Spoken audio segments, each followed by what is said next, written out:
الحمد لله الذي له ملك السماوات والأرض يحيي ويميت وهو على كل شيء قدير. هو الأول والآخر والظاهر والباطن وهو بكل شيء عليم. وأشهد أن لا إله إلا الله وحده لا شريك له وأشهد أن سيدنا ومولانا محمدا عبده ورسوله أرسله بالحق بشيرا ونذيرا وداعيا إلى الله بإذنه وسراجا منيرا. صلى الله تعالى عليه وعلى آله وعلى أصحابه وبارك وسلم تسليما كثيرا كثيرا. أما بعد، فأعوذ بالله من الشيطان الرجيم. بسم الله الرحمن الرحيم. وتمت كلمة ربك صدقا وعدلا لا مبدل لكلماته وهو السميع العليم. وقال النبي صلى الله تعالى عليه وسلم: يا أبا سفيان جئتكم بكرامة الدنيا والآخرة أو كما قال. میرے محترم بھائیوں، بزرگوں، عزیزوں، بچے اور بچیوں، طلباء اور طالبات، دنیا میں انسان جب آتا ہے تو وہ بالکل جاہل ہوتا ہے. اس کو اللہ کی کتاب یوں بتاتی ہے: واللہ اخرجکم من بطون امہاتکم لا تعلمون شیئا. اللہ نے تمہیں ماں کے پیٹ سے نکالا، تم کچھ بھی نہیں جانتے تھے. یہ جو آج آپ مختلف ڈگریوں کے ساتھ بیٹھے ہیں یا مختلف نسبتوں کے ساتھ بیٹھے ہیں، ان میں سے کوئی ایک نسبت ہمارے ساتھ نہیں تھی. لا تعلمون شیئا، تم کچھ نہیں جانتے تھے، یہ نسبت تھی ہمارے ساتھ. اچھا، ہم نے زور لگا کے کچھ پڑھا بھی لیا تو اللہ اس کا بھی تھوڑا آپریشن کر کے فرماتا ہے: وَمَا أُوتِيتُم مِّنَ الْعِلْمِ إِلَّا قَلِيلًا. پھر جو کچھ تمہیں دیا گیا، جو کچھ تم نے لیا نہیں فرمایا، دیا گیا، کیونکہ علم دینے والا صرف اللہ ہے. کتابوں سے علم نہیں آتا ہے، وہ تو ایک ذریعہ ہے.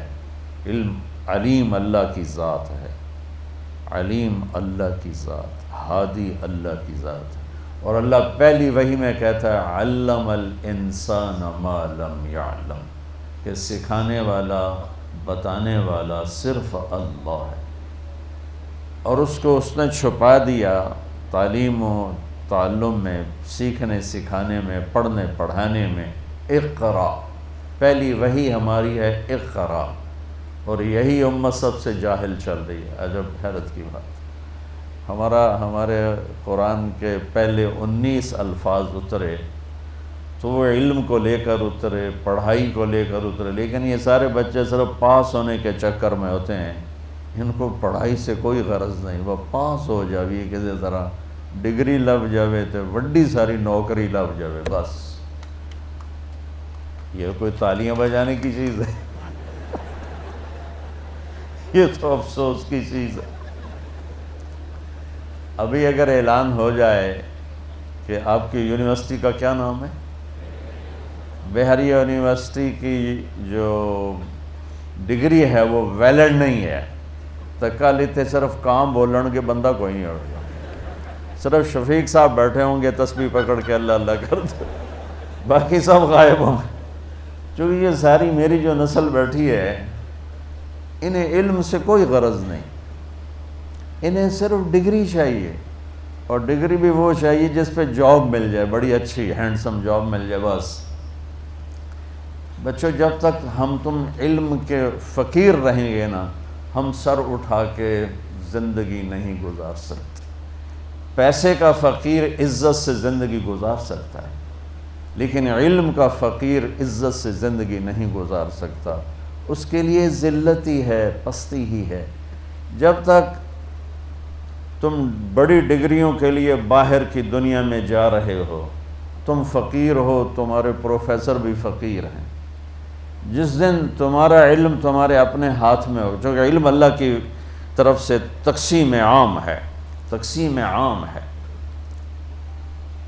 یہ مال کی طرح نہیں کہ اللہ تعالیٰ کہتا ہے من کان یرید العاجلہ عجلنا لہ فیہا ما نشاء لمن نرید، کہ تم جو دنیا کی کوشش کرتے ہو تو ہم اس میں جتنا چاہتے ہیں اتنا دیتے ہیں اور جس کو چاہتے ہیں اس کو دیتے ہیں۔ لیکن علم کے لیے اللہ نے کہا علم الانسان ما لم یعلم، کھل کے بتایا کہ اس میں یہ نہیں کہ بھائی تقسیم کرو، نہیں، جتنا لینا چاہو گے مل جائے گا۔ پیسے کے لیے کہا ما نشاء، جتنا میں چاہوں گا، پھر کہا لمن نرید، جس کو چاہوں گا۔ اب بڑی بڑی ڈگریوں والے ان پڑھوں کی نوکری کر رہے ہوتے۔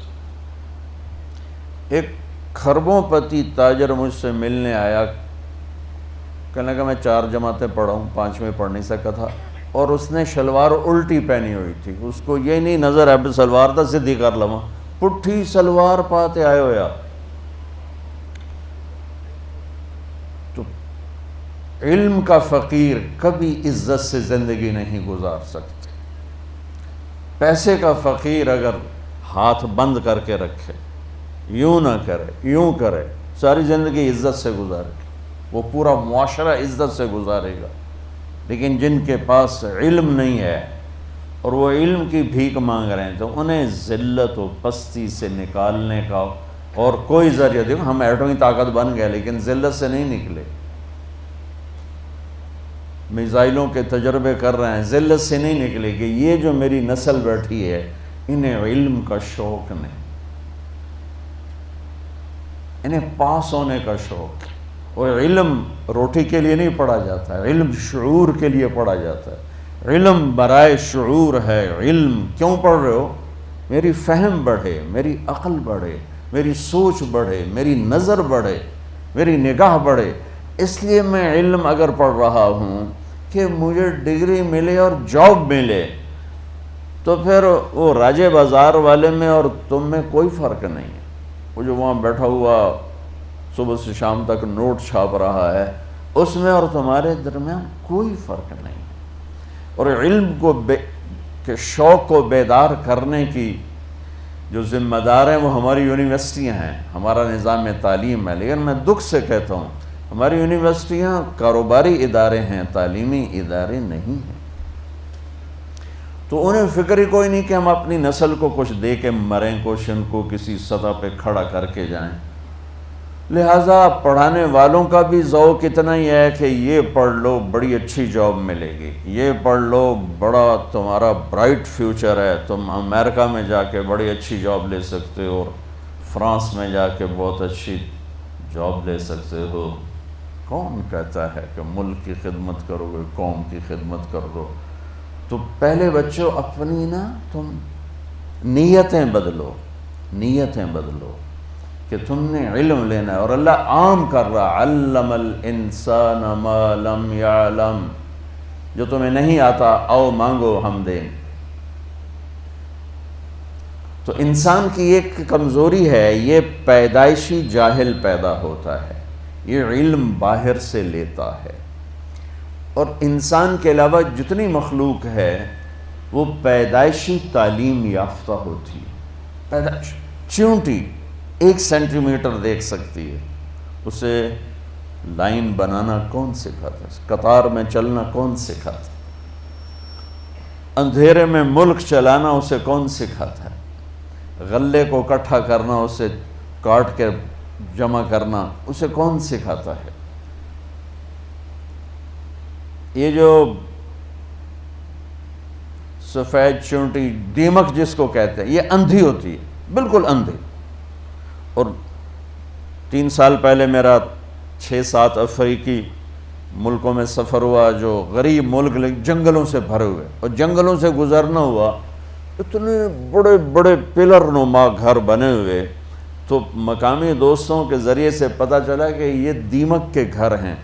اور حیرت کی بات ہے کہ اس میں ہوا اور روشنی کے لیے جو اس دیمک نے سوراخ بنائے، وہ سارے کے سارے جدھر سے سورج گزرتا ہے اس طرف بنائے۔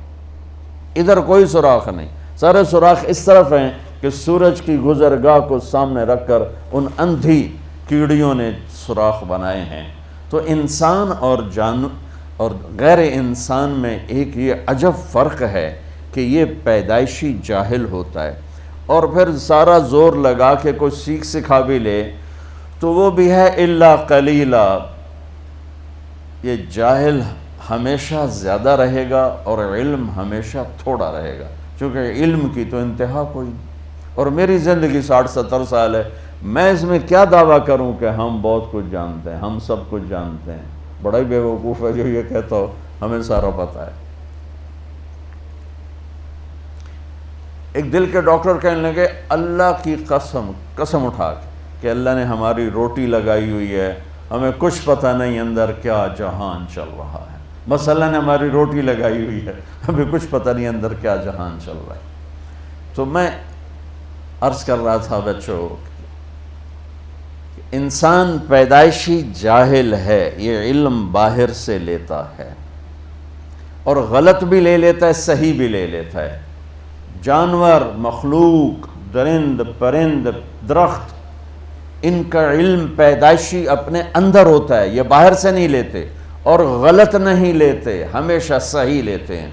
تو تم جھوٹ بھی بول سکتے ہو، حالانکہ جھوٹ لعنت ہے، سچ بھی بول سکتے ہو، سچائی نور ہی نور ہے، لیکن پرندے کے اندر، جانور کے اندر، میں ایک مثال دیتا ہوں، آپ شیر کے سامنے گھاس رکھ دو، وہ بند کر دو، وہ بھوکا مر جائے گا، گھاس نہیں کھائے گا، وہ کہے گا میری یہ غذا ہی نہیں، میں کیوں میں کھاؤں۔ بکری کے آگے آپ قورمہ پکا کے رکھ دو اور دروازہ بند کر دو، وہ بھوکی مر جائے گی، قورمہ نہیں کھائے گی، وہ کہ یہ میری غذا ہی نہیں ہے، میں کھا ہی نہیں سکتا۔ کہ اس کا علم ایسا طاقتور ہے، اس کے خلاف کبھی نہیں جاتا۔ سیب پر کوئی امرود کبھی دیکھا؟ امرود پر کبھی آم دیکھا؟ آم پر کبھی انگور دیکھا؟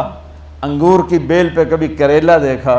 کتنا پاورفل علم ہے ان کا کہ انہیں دانے سے نکلتے ہی پتہ ہے میں نے شکل کیسے بنانی ہے، میں نے پھل کیسے بنانا ہے، اس میں رنگت کیا آئے گی، اس میں ذائقہ کیا آئے گا، اس میں خوشبو کیا آئے گی۔ تو علم انسان باہر سے لیتا ہے، باقی مخلوق اندر سے لے کر آتی ہے۔ اب آپ کے لیے میں نے آیت پڑھی، یا میں نے اپنی ذات کے لیے بھی، کہ لا تعلمون شیئا، کچھ نہیں جانتے تھے۔ ساری مخلوق کے لیے آیت سناتا ہوں، ربنا الذی اعطا کل شیء خلقہ ثم ہدا، رب وہ ہے جو ہر چیز کو پیدا کر کے اسے اس کا زندگی کا علم دیتا ہے، اور ان کا علم صحیح ہوتا۔ اب میں نے آپ کو مثال دی نا، بکری کو قورمہ کھلا کے دکھا دو، شیر کو گھاس کھلا کے دکھا دو، شوگر والا چاہے ڈاکٹر ہو چاہے مولانا ہو، اس کے آگے مٹھائی رکھو، ویکھو کھاندا ہے کہ نہیں کھاندا، چاہے وہ بیگم صاحب ہو اور چاہے وہ میاں صاحب ہو، ذرا شوگر رکھو صحیح آگے، مٹھائی رکھو صحیح، یہ ہمارا شوگر ہی بیٹھا ہوا ہے، سب سے زیادہ میٹھا کھاتا ہے یہ، اور اپنے آپ کو تسلی کیا دیتے ہیں، ایک گولی ود کھا لواں گے، آج 3 کلومیٹر پیدل چل لواں گے، حلوہ نہیں چھڑنا۔ کہ انسان اپنے جاننے کے خلاف بھی کرتا ہے، جو جانتا ہے اس کے مطابق بھی کرتا ہے، جو صحیح جانتا ہے اس کے خلاف بھی کرتا ہے، جو غلط جانتا ہے اس کے مطابق بھی کرتا ہے۔ تو انسان میں اللہ نے یہ طاقت رکھی ہے کہ یہ اپنے صحیح علم کو سیکھ کر بھی اس کے خلاف۔ میں نے آپ کو ایک چھوٹی سی مثال دی تھی، دل کے ڈاکٹر سارا دن مریضوں کو کہتا ہے سگریٹ نہ پیویا جی، رات کو آپ بیٹھے ہوئے کش لا رہے ہوں گے۔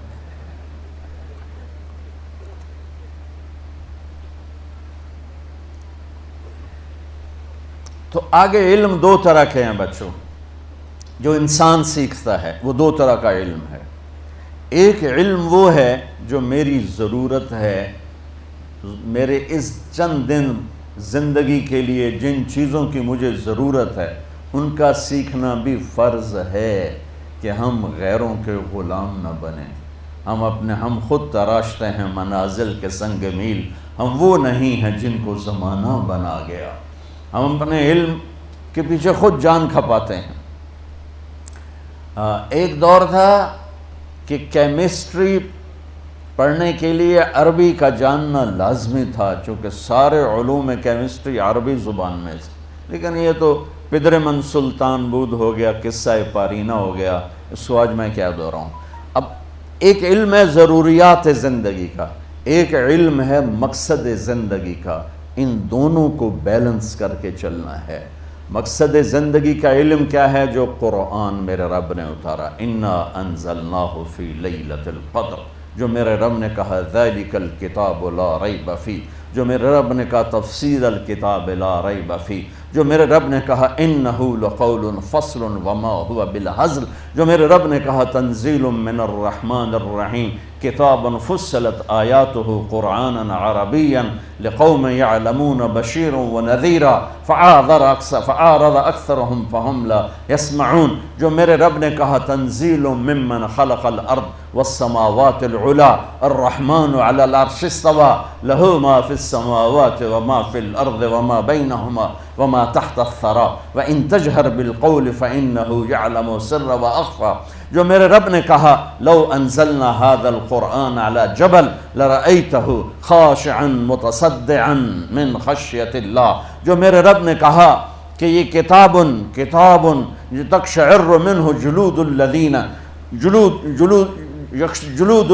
یخشون ربهم ثم تلین قلوبهم وجلودهم الى ذکر اللہ، جو میرے رب نے کہا اذا تلیت علیہم آیاتہ زادتہم ایمانا۔ میں کتنی آیات آپ کے سامنے پڑھوں کہ میرے رب نے قرآن کی عزت اور عظمت کو کس طرح بیان کیا ہے۔ تو آگے علم دو حصوں میں ہے، دونوں کا بچوں سیکھنا ضروری ہے، مقصد کا علم بھی آتا ہو اور ضروریات کا علم بھی آتا ہو، کسی ایک سے ہم بے نیاز نہیں ہو سکتے۔ ضروریات زندگی کے علم میں جانور انسان برابر ہیں، جانور کو اپنی غذا کا پتہ ہے، جانور کو اپنے پرہیز کا پتہ ہے، جانور کو اپنے دشمن کا پتہ ہے، جانور کو اپنے دوست کا پتہ ہے۔ اس علم میں ہم ان کے ساتھ شریک ہیں، برابر کے شریک ہیں۔ جو مقصد زندگی کا علم ہے وہ انسان کا امتیاز ہے کہ وہ اللہ کو پہچانے، وہ نبیوں کو پہچانے، وہ آخرت کو پہچانے، دنیا کا بے ثبات ہونا پہچانے۔ تمہارے جیسے چند بچے کشتی کی سیر میں چڑھ گئے تو وہ ملا سے پوچھنے لگے چاچا تمہیں کیمسٹری آتی ہے؟ اس نے کہا پتر میں تو نہ ہی آج سنیا۔ انہوں نے کہا تیری ادھی زندگی گئی۔ دوسرے نے کہا چاچا تجھے فزکس آتی ہے؟ کہا پتر میں تو آج ہی نہ سنیا ہے۔ کہا تیری ادھی زندگی گئی۔ تیسرے نے پوچھا چاچا تجھے سوشیالوجی آتی ہے؟ کہا بیٹا میں تو آج ہی نہ سنیا ہے۔ کہا تیری ادھی زندگی گئی۔ اتنے میں موج اٹھی تو ملا نے پوچھا پترو تیرنا بھی سکھیا ہے؟ وہ آکھن لگ گئے کوئی نہیں سکھیا کہ پترو میری ادھی گئی تہاڈی ساری گئی۔ تو میرے عزیزو اگر آپ میرے نبی کا اتارا کا لایا ہوا علم نہیں سیکھو گے تو تمہاری ساری گئی۔ اس علم کا جاننا بھی ضروری ہے، اس علم کی تحقیق ریسرچ بھی ضروری ہے، لیکن یہ میں حیوانیت سے اوپر نہیں دے جاتا، ہم اور جانور اس میں برابر ہو جاتے ہیں۔ آپ کو پتا ہندو بندر کو مقدس جانتے، تو ایک گاؤں میں بندر بہت زیادہ تھے، وہ تنگ کرتے تھے، اور اس میں مسلمان بھی رہتے تھے، انڈیا کی بات۔ تو مسلمانوں نے نا ان سے جان چھڑانے کا طریقہ ڈھونڈا، انہیں آٹے میں زہر ملا کے روٹیاں پکا کے چھت پر ڈال دیں۔ جب بندر آئے تو وہ سوچنے لگے، پہلے تو ٹوکروں سے نکالتے تھے، آج دسترخوان لگا ہوا ہے، خیر تو ہے۔ آپ حیران ہوں گے کسی ایک بندر نے روٹی کو ہاتھ نہیں لگایا، سب واپس چلے گئے۔ تھوڑی دیر گزری تو 4 بوڑھے بوڑھے بندر، بہت بڑے بڑے پروفیسر علامہ ان کے ساتھ، وہ آئے اور باقی سارے بندر بیٹھ گئے۔ انہوں نے روٹی کو توڑا اور سونگا ان چاروں نے، پھر کوئی آنکھوں میں اشارے کیے، سارے بندر واپس چلے گئے۔ تھوڑی دیر کے بعد لوگوں نے دیکھا کہ ہر بندر کے ہاتھ میں ایک پتے دار ٹہنی، اور وہ بھاگے چلے آ رہے۔ آئے ان بڑے بندروں نے روٹیاں ان میں تقسیم کیں اور ساتھ وہ ٹہنی، روٹی کھاتے گئے، اوپر سے پتے چباتے گئے، روٹی کھاتے گئے، پتے چباتے گئے، اور کہتے ہو کہ کل بھی پکا کے رکھا جائے، سانو پتہ ہے تسی زہر ملایا۔ یہ علم تو جانور کے پاس بھی ہے، اتنی کیمسٹری تو جانور بھی جانتے۔ مجھے جو جانور سے اوپر لے جاتا ہے علم، وہ ہے میرے رب کا علم، میرے نبی کا علم۔ انہو لقول فصل وتمت کلمۃ ربک صدقا وعدلا لا مبدل لکلماتہ وہو السمیع العلیم۔ وہ علم وہ ہے جو مجھے یہ پتہ دیتا ہے کہ میرا بنانے والا کون ہے۔ اب لاکھوں کتابیں پڑھ لو، اب اس چھوٹے سے سوال کا جواب نہیں ڈھونڈ سکتے، مجھے کس نے پیدا کیا؟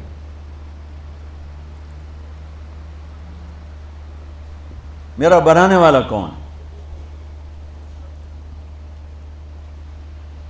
اور میرے رب کا قرآن پہلے سطر میں کہتا الحمدللہ رب العالمین، پہلی سطر میں تعارف کراتا ہے کہ کائنات کا رب اللہ، زمینوں کا رب اللہ، ہواؤں کا رب اللہ، آسمانوں کا رب اللہ، رب السماوات والارض، زمین آسمان، مشرق اور مغرب کا رب اللہ، رب المشرق والمغرب لا الہ الا ہوا فاتخذہ وکیلا، مشرقین مغربین کا رب اللہ، فلا اقسم برب المشارق والمغارب، رب المشرقین ورب المغربین، زمین آسمان کا رب اللہ، ان فی خلق السماوات والارض، دن اور رات کا رب اللہ، واختلاف اللیل والنہار، کشتیوں چلنے والی کا رب اللہ، والفلک التی تجری فی البحر بما ینفع الناس، آسمان سے بادلوں سے پانی برسانے والا اللہ، وما انزل اللہ من السماء من ماء، زمین کو زندہ کرنے والا اللہ،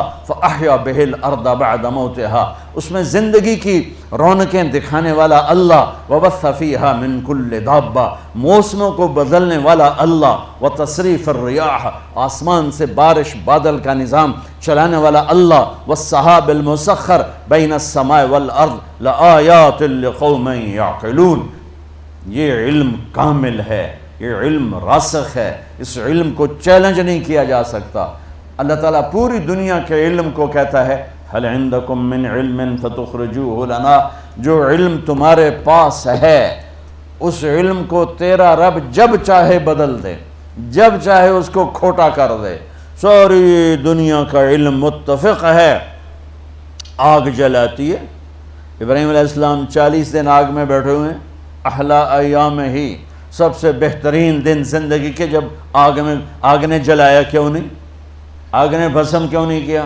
آگ نے راکھ کیوں نہیں بنایا؟ اللہ نے ہمارے علم کو یوں کاٹا پھیر دیا، قُلْنَا يَا نَارُ كُونِي بَرْدًا وَالسَّلَامًا، اے آگ ٹھنڈی ہو جا۔ ساری دنیا کا علم ہے کہ شادی ہوتی ہے یا حرام ہوتا ہے تو بچہ پیدا ہوتا ہے۔ بچہ پیدا ہونے کے دو راستے ہیں، ایک حلال ہے نکاح، ایک حرام ہے بدکاری، اس سے ہی بچہ پیدا ہوتا ہے اور اس کے علاوہ کوئی راستہ نہیں ہے۔ اور میرے اللہ نے یوں کاٹا پھیرا اس پر کہ معصوم نوجوان دوشیزہ حضرت مریم تنہا، فتمثل لها بشرا سویا، جبریل ایک خوبصورت نوجوان کی شکل میں آئے، ان کو دیکھ کر بولی انی اعوذ بالرحمن منک ان کنت تقیا، میں اللہ کی پناہ چاہتی ہوں۔ کون ہو؟ کیا کرنے آئے ہو میرے پاس؟ قال انما انا رسول ربک، ڈرو نہیں مریم، میں مرد نہیں ہوں، فرشتہ ہوں، مجھے عورت کی کوئی رغبت نہیں، میں فرشتہ ہوں۔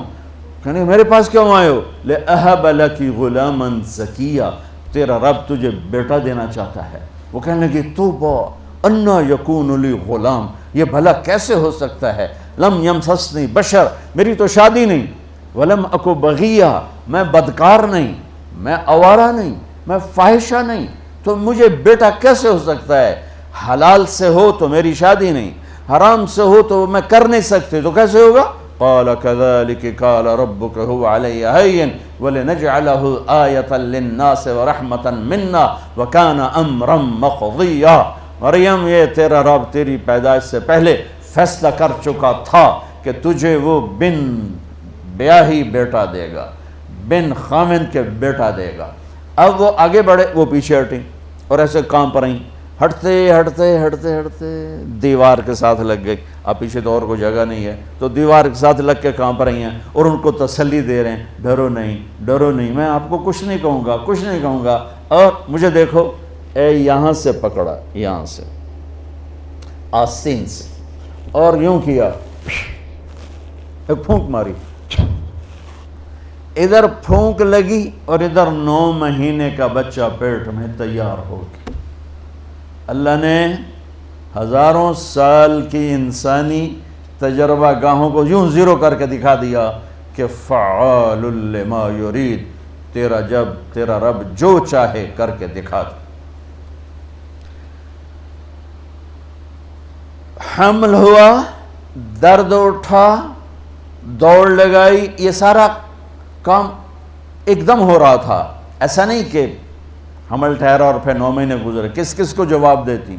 حمل، درد، دوڑی، فَأَجَاءَهَا الْمَخَاضُ إِلَى جِذْعِ النَّخْلَةِ، دوڑتی دوڑتی کھجوروں کا جھنڈ تھا، اس میں آئیں اور ایک درخت کی ٹیک لگائی۔ قالت یا لیتنی مت قبل هذا وكنت نسیا منسیا، بچہ پیدا ہو گیا، ہائے میں مر جاتی، لوگ میرا مرنا بھول جاتے، میرا آنا بھول جاتے، میں اب شہر میں کیسے جاؤں؟ تو پھر جبریل آ گئے، فناداها من تحتها، اب پردے میں بولے، پہلے سامنے تھے اب پردے میں بولے کہ بچہ پیدا ہو چکا ہے، کوئی بے پردگی نہ ہو، لا تحزنی، غم نہ کر، قد جعل ربک تحتک سریا، یہ دیکھ یوں پر مارا، چشمہ نکل کے باہر آ گیا۔ فرمانے لگے وَهُزِّ إِلَيْكَ بِجِذْعِ النَّخْلَةِ تُسَاقِطْ عَلَيْكَ رُطَبًا جَنِيًّا، تو یہ درخت کو ہلا، اور وہ جو درخت تھا اس کے اوپر شاخیں نہیں تھیں، درخت نہیں، خالی وہ تنا تھا، شاخیں نہیں تھیں۔ جب مریم نے ہلایا تو اس میں سے تازہ کھجوریں گرنے لگیں، ڈھیر لگ گیا۔ کہا مریم دیکھ، تیرے رب نے بغیر شاخوں کے پھل دے دیا، تمہیں بغیر شادی کے بیٹا دے دیا، لا تحزن، اب تو کیا کر، کلی وشربی، نہا دھو، بچے کو صاف کر، وقرری عینا، اور یہ کھجوریں کھا، اور اطمینان سے جا شہر۔ انہوں نے کہا میں شہر کیسے جاؤں؟ تو وہ کہنے لگے جب لوگ تم سے پوچھیں کہ یہ کیا ہے تو تم نے کہنا ہے انی نذرت للرحمن صوما فلن اکلم اليوم انسیا، بھائی میرا روزہ ہے، میں بات نہیں کر سکتی، اس بچے سے بات کرو۔ فاتت بہ قومہا، بچے کو اٹھایا ہوا، گود میں لیا ہوا، تحملہ، تو ایسے سارا مجمع اکٹھا ہوگا، یا مریم لقد جئت شیئا فریا، مریم یہ کیا کیا، یہ کیا کیا؟ ما کان ابوک امرأ سوء وما کانت امک بغیہ، یا اخت ہارون، یہ کیا کیا؟ 3 طرح سے طنز کیا ان کو، 3 طرح سے، یا مریم لقد جئت شیئا فریا، 4 طرح سے آتین، اے مریم یہ تو نے کیا منہ کالا کیا، یا اخت ہارون، دوسرا طنز، اے ہارون کی بہن، تیرا تو بھائی ہارون بہت نیک، تو نے کیا کیا؟ ما کان ابوک امرأ سوء، تیرا تو باپ ایسا نہیں تھا، وما کانت امک بغیہ، تیری ماں ایسی نہیں تھی، تو نے یہ کیا کیا ہے؟ ماں کی نسبت سے طنز کیا، باپ کی نسبت سے طنز کیا، بھائی کی نسبت سے طنز کیا۔ انہوں نے یوں ہونٹ پہ انگلی رکھ کر کہا انی نذرت للرحمن صوما، میرا روزہ ہے۔ فاشارت الیہ، پہلے یوں کیا پھر یوں کیا، تو غصے میں آ گئے، کیف نکلم من کان فی المہد صبیا، کیسی پاگل ہے، ایک گناہ کر کے آئی ہے اور ایک اس کو جواب دینے کا طریقہ نہیں، کہتی بچے سے بات کرو۔ بچے بولتے ہیں، بچے بولتے ہیں۔ تو ابھی یہ شور مچ رہا تھا تو اس طرح جیسے اسپیکر میں میری آواز گونج رہی ہے ایسے ہی عیسیٰ علیہ السلام کی آواز گونجی، قال انی عبد اللہ آتانی الکتاب وجعلنی نبیا وجعلنی مبارکا اینما کنت واوصانی بالصلاة والزکاة ما دمت حیا وبرا بوالدتی ولم یجعلنی جبارا شقیا والسلام علی یوم ولدت ویوم اموت ویوم ابعث حیا ذلک عیسی ابن مریم قول الحق الذی فیہ یمترون۔ میں اللہ کا بندہ، پوری تقریر سنا دی کہ مجھے اللہ نے نبی بنا کے بھیجا ہے۔ میرے عزیزو، اپنے علم پر بھی محنت کرنا کہ ہماری ڈگری لینے لوگ یہاں آئیں۔ آپ نہ فخر سے کہو کہ میں ہارورڈ جا رہا ہوں اور کیمبرج جا رہا ہوں اور آکسفورڈ جا رہا ہوں۔ وہاں کے لوگ فخر سے کہیں بحریہ جا رہے ہیں ہم۔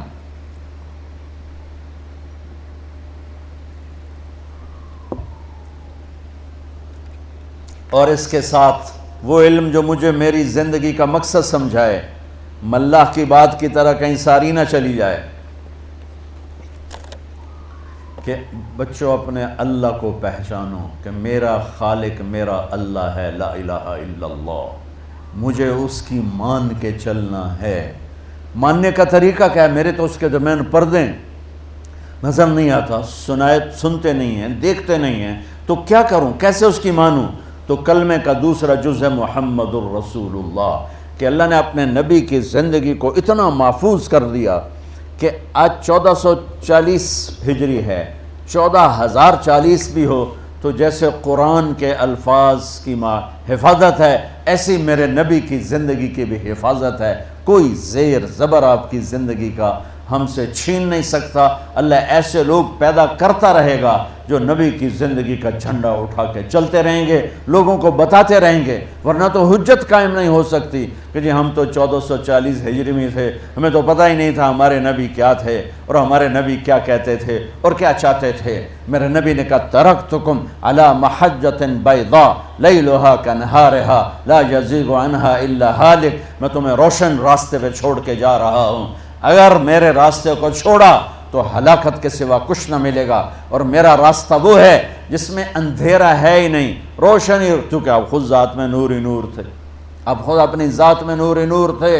ہاں سبحان اللہ، کیا پروٹوکول دیا اللہ نے۔ ابو ہریرہ نے پوچھا یا رسول اللہ آپ نبی کب بنے تھے؟ تو جواب ہے 40 سال کی عمر، جو آپ سب کو پتہ ہے۔ کتابی جواب بتا دیتا ہوں، آپ کے اور میرے لیے برکت کی چیز ہوگی۔ 40 سال 6 مہینے 10 دن 21 رمضان پیر کی رات، یہ 40 سال 6 ماہ 10 دن ہیں چاند کے مہینوں کے لحاظ سے، محرم صفر جنوری فروری نہیں، چاند کے مہینوں کے لحاظ سے میرے نبی اس وقت 40 سال 6 ماہ 10 دن تھے۔ پیر کی رات تھی یا 21 رمضان تھی یا 24 رمضان تھی، یہ اختلاف روایت ہے، زیادہ صحیح 21 لگتا ہے، چونکہ انا انزلناہ فی لیلۃ القدر، ہم نے اس سے لیلۃ القدر میں اتارا۔ تو آپ نے جواب دیا، آپ نے کہنا تھا 40 سال، آپ نے جواب دیا ابو ہریرہ ابھی آدم کی مٹی کٹھی نہیں ہوئی تھی اور میں نبی بن چکا تھا، آدم کے مٹی کے جمع ہونے سے پہلے میرا رب مجھے نبی بنا چکا تھا۔ اور آپ نے کہا اللہ نے میرے 10 نام رکھے، میں محمد، میں احمد، میں ماہی، میں حاشر، میں عاقب، میں فاتح، میں ابو القاسم، میں طٰہٰ، میں یاسین۔ محمد، احمد، ماہی، حاشر، عاقب، فاتح، خاتم، ابو القاسم، طٰہٰ، یاسین۔ کہ میرے اللہ نے میرے 10 نام رکھے، جس سے محبت زیادہ ہوتی ہے اس کو کئی ناموں سے پکارا جاتا ہے۔ جیسے مائیں اپنے بچوں کو صرف عبداللہ یا بلال کہہ کر نہیں پکارتی، وہ کبھی کہتی میرا چاند، کبھی کہتی میرا لڈو، میرا پیڑا، لڑکی ہو تو کہتی میری برفی، میری جلیبی، تو پتہ نہیں کیا کہتی رہتی۔ یہ ایسا کیوں کہتی ہیں؟ زینب زینب کیوں نہیں کہتی؟ کہ پیچھے محبت زیادہ ہے اور آگے راستہ تھوڑا ہے، تو فلو کو تقسیم کرنے کے لیے بلال بھی، چاند بھی، اور میرا جگر بھی، میرا دل بھی، میری ٹھنڈک بھی، میرا نور بھی، یہ ساری مائیں اپنی محبت کو وہ یوں راستہ دے کے باہر نکالتی ہیں۔ تو میرے رب کو اپنے حبیب سے وہ محبت ہے کہ صرف محبت کہنے میں ادا نہیں ہو رہی، تو وہ اس کو دروازے کھولتا ہے. جیسے زیادہ پانی آ جائے تو ڈیم کے دروازے کھول دیے جاتے ہیں. تو پیچھے میرے رب کی محبت کا سیلاب ہے تو اللہ تعالیٰ نے سارے دروازے کھول دیے. تو محمد، تو احمد، تو ماحی، تو حاشر، تو عاقب، تو فات، تو خاتم، تو ابو القاسم، تو طٰہٰ، تو یاسین. اور قرآن میں جاؤ تو مزمل، مدثر، تو شاہد، مبشر، نذیر، داعی الی اللہ، سراج منیر، تو عزیز، تو رؤوف، تو رحیم، تو حریص. کیا سبحان اللہ، ایک لائن لگا دی اللہ نے اپنے حبیب کے ناموں کی. یہ اظہار محبت کے لیے اللہ تعالیٰ اپنے حبیب کے ناموں کو بکھیرتا گیا اور اعلان کر دیا. اعلان فلا وربک لا یؤمنون حتی یحکموک فیما شجر بینہم. اب یہ اعلان ہے قیامت تک کے لیے کہ مجھے تیرے رب کی قسم. قرآن نے قسمیں اٹھائی ہیں. یہ پہلی قسم ہے سورہ نساء اور آخری قسم ہے والعصر ان الانسان لفی خسر. تو یہ قرآن کی قسموں میں سب سے خوبصورت قسم ہے فلا وربک. میرے محبوب مجھے آپ کے رب کی قسم. آپ یہ دیکھو اس آیت کے ترجمے سے یوں لگتا ہے جیسے رب محمد کوئی اور ہے اور قسم اٹھانے والا رب کوئی اور ہے. فلا وربک، مجھے آپ کے رب کی قسم. تو الفاظ کا ظاہر یوں بتاتا ہے رب محمد کوئی اور قسم اٹھانے والا رب کوئی اور. یہ اظہار محبت جب اعلیٰ درجے پر کرنا ہو تو یہ اسلوب ہے عربی زبان کا کہ پھر وہ یوں قسم اٹھاتا ہے، ہوتا خود ہے بند ہو جاتا ہے مجھے تیرے رب کی قسم. یہ بحریہ کے بچے بچیوں کو، ٹیچروں کو، پروفیسروں کو، سب کو بتا دو کہ جب تک تیری غلامی میں نہیں آئیں گے مجھے قبول نہیں ہے. میرے ہاں سید قریشی نہیں چلتا، میرے ہاں تیری مہر چلتی ہے. کہ تیری مہر کس پہ لگی ہوئی ہے؟ جس پہ لگی ہوگی، کالا ہے یا کالی، گورا ہے یا گوری، سید ہے یا میراثی، وہ میری آنکھوں کا، وہ میرے دربار کا محبوب ترین ہوگا. ورنہ تو ابو لہب کے سید ہونے میں کیا شک ہے، ابو لہب کے ہاشمی ہونے میں کیا شک ہے، ابو لہب کے قریشی ہونے میں کیا شک ہے، ابو لہب کے عربی ہونے میں کیا شک ہے. لیکن میرے رب نے کہا تبت یدا ابی لہب و تب. ہلاکت ہے ابو لہب کے لیے، دنیا اور آخرت میں ہلاک ہو گیا ابو لہب. اور بلال کون ہے؟ حبشی. کتنا بے نام ہے. باپ کے بعد دادے کا کیا نام ہے کسی کتاب میں نہیں ملا. کہیں لکھا ہو تو میں قسم تو نہیں اٹھاتا ہوں، لیکن جو تھوڑا بہت اللہ نے پڑھنے کا موقع دیا، بلال کے دادے کا نام کسی کتاب میں نہیں ہے. اتنا بے نسب آدمی. میرے نبی کا نسب آدم علیہ السلام تک ہے. اتنا عالی خاندان ابو لہب کا، اتنا عالی خاندان. اللہ کے نبی کے تو فعل سب کا خاندان عالی ہو گیا نا. میرے نبی کے خاندان کی عظمت اور عزت یہ ہے کہ آپ کی پیڑھی آدم علیہ السلام تک جاتی ہے. محمد بن عبداللہ بن عبد المطلب بن ہاشم بن عبد مناف بن قصی بن کلاب بن مرہ بن کعب بن لبی بن غالب بن فہر بن مالک بن نضر بن کنانہ بن خزیمہ بن مدرکہ بن الیاس بن مدر بن نزار بن معد بن عدنان بن اود بن حمیسہ بن سلامان بن عوس بن بوز بن قموال بن ابی بن عوام بن ناشد بن حزا بن بلداس بن یدلاف بن طابخ بن جاحم بن ناحش بن ماخی بن عیفی بن عبقر بن عبید بن الدعاء بن حمدان بن سنبر بن یثربی بن یحزن بن یلحن بن ارعوا بن عیذی بن زیشان بن عیسر بن اخناب بن ایہام بن مقصر بن ناحر بن زارع بن سمی بن مزی بن عوض بن عرام بن قیدار بن اسماعیل بن ابراہیم بن آذر بن ناحور بن سروج بن رعود بن فائج بن عابر بن ارفقشاد بن سام بن نوح بن لامك بن متوشالح بن إدريس بن يرد بن ملها الإيل بن خينان بن آنوش بن شيس وبن آدم عليه الصلاة والسلام. سبحان اللہ، سبحان اللہ.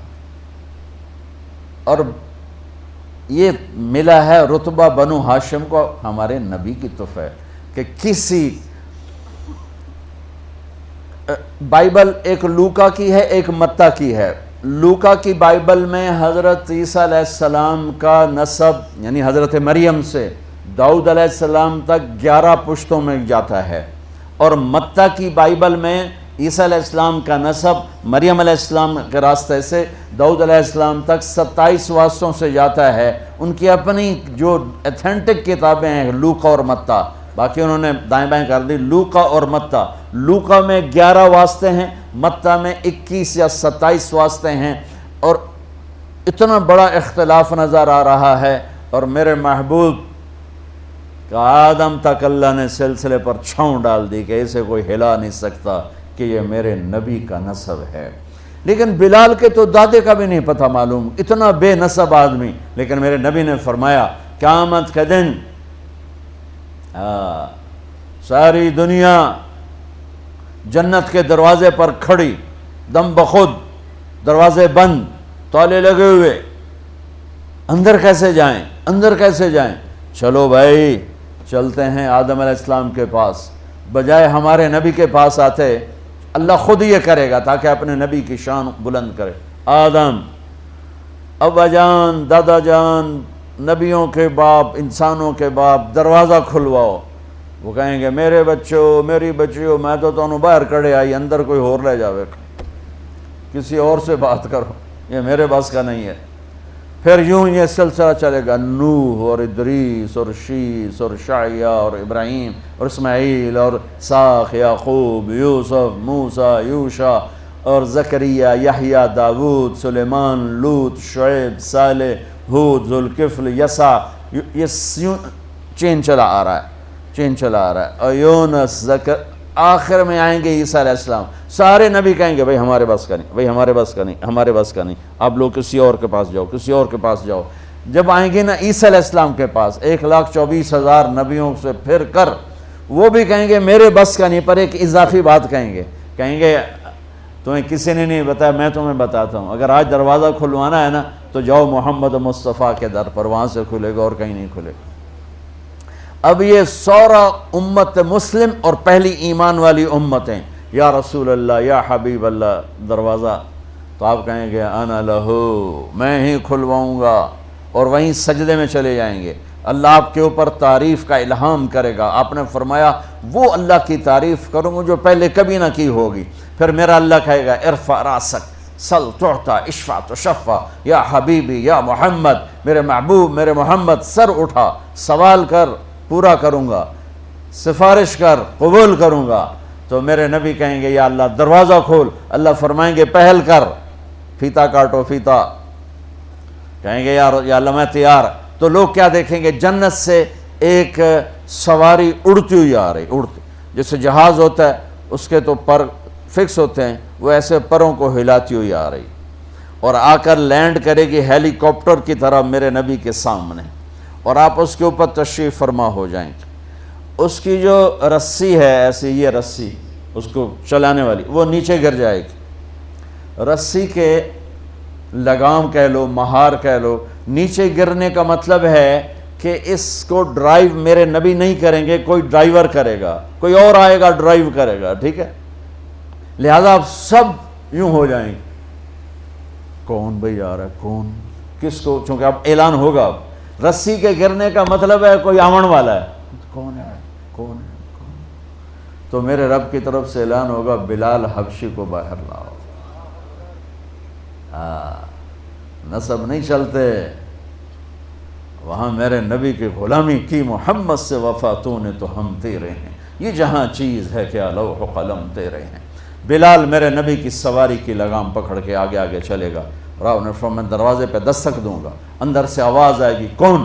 میں کہوں گا محمد الرسول اللہ. وہ کہے گا یا رسول اللہ آپ کے رب نے فرمایا تھا جب تک آپ نہ آئیں دروازہ نہیں کھولنا. آپ کہ میں دروازہ کھولوں گا، اور میرے ساتھ میری امت کے غریب لوگ پہلے جائیں گے اور مالدار لوگ بعد میں جائیں گے. پہلے میرے ساتھ غریب ہوں گے. ابو بکر کہنے لگے میرا جی چاہتا ہے میں بھی آپ کے ساتھ ہوں. تو آپ نے فرمایا تو جب جنت کے دروازے پر آئے گا تو جنت کے 8 دروازے پکاریں گے، ادھر تشریف لائیے، ادھر تشریف لائیے، ادھر تشریف. آپ نے یوں بیان کیا کہ میرا ایک امتی ہے جس کو جنت کے 8 دروازے پکاریں گے کہ ادھر آئیے، ادھر آئیے. تو سلمان فارسی کھڑے ہو کر کہنے لگے یا رسول اللہ یہ کون ہے؟ تو آپ نے انگلی کا اشارہ کر کہا یہ ہے ابو بکر، یہ ہے ابو بکر. پھر آپ نے کہا عمر، جنت میں محل دیکھا سونے چاندی کا، میں نے پوچھا کس کا ہے؟ مجھے کہا گیا قریشی کا ہے۔ صرف قریشی کہا نا تو مجھے خیال آیا میرا ہی ہوگا اتنا عالی شان۔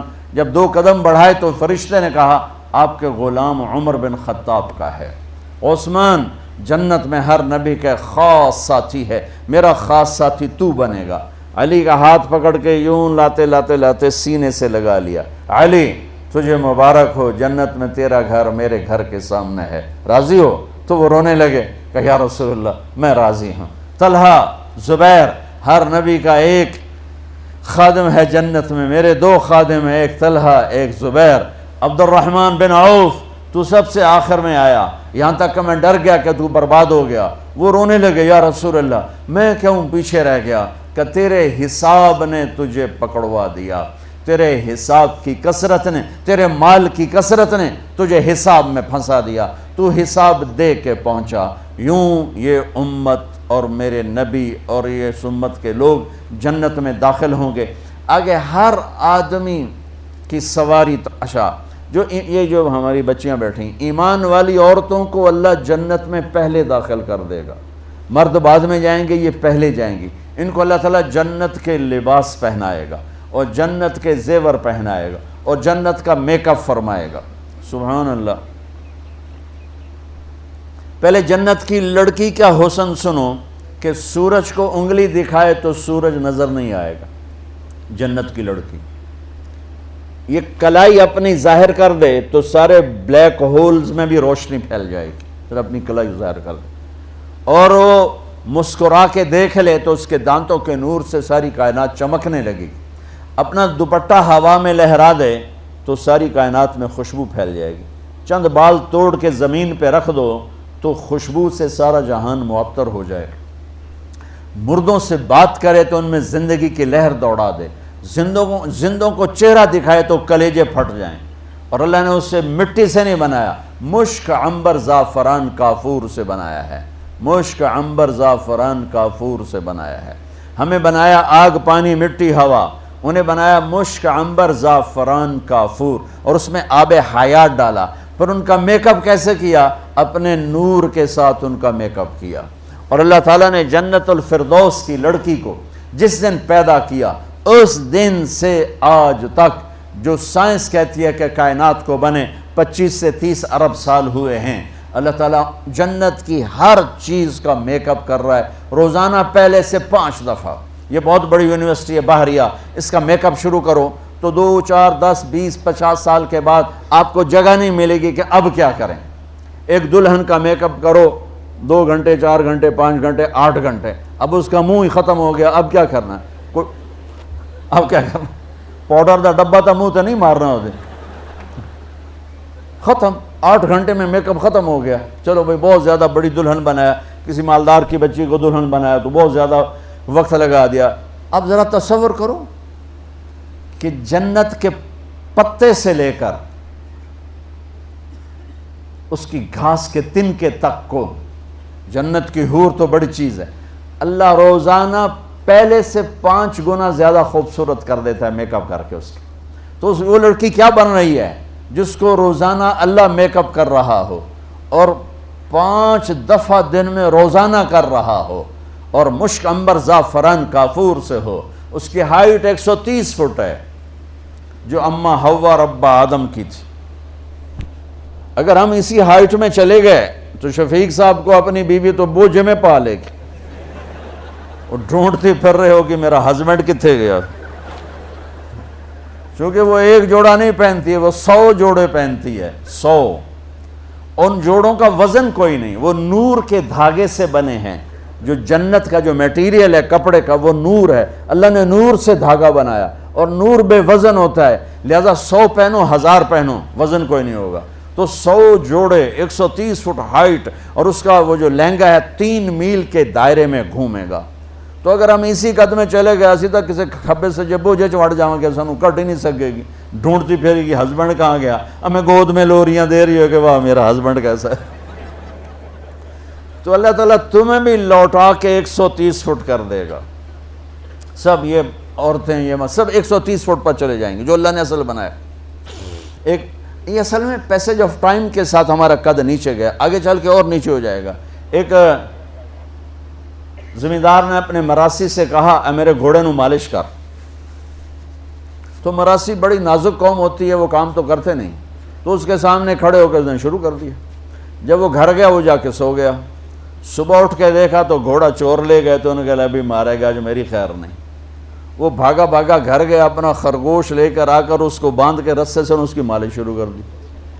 تھوڑی دیر میں زمیندار آیا، اس نے کہا گھوڑا کدے؟ کہ جی یہ کھلوتا ہے۔ کہ تیرا بیڑا غرق ہوئے، یہ گھوڑا ہے؟ یہ تو خرگوش ہے۔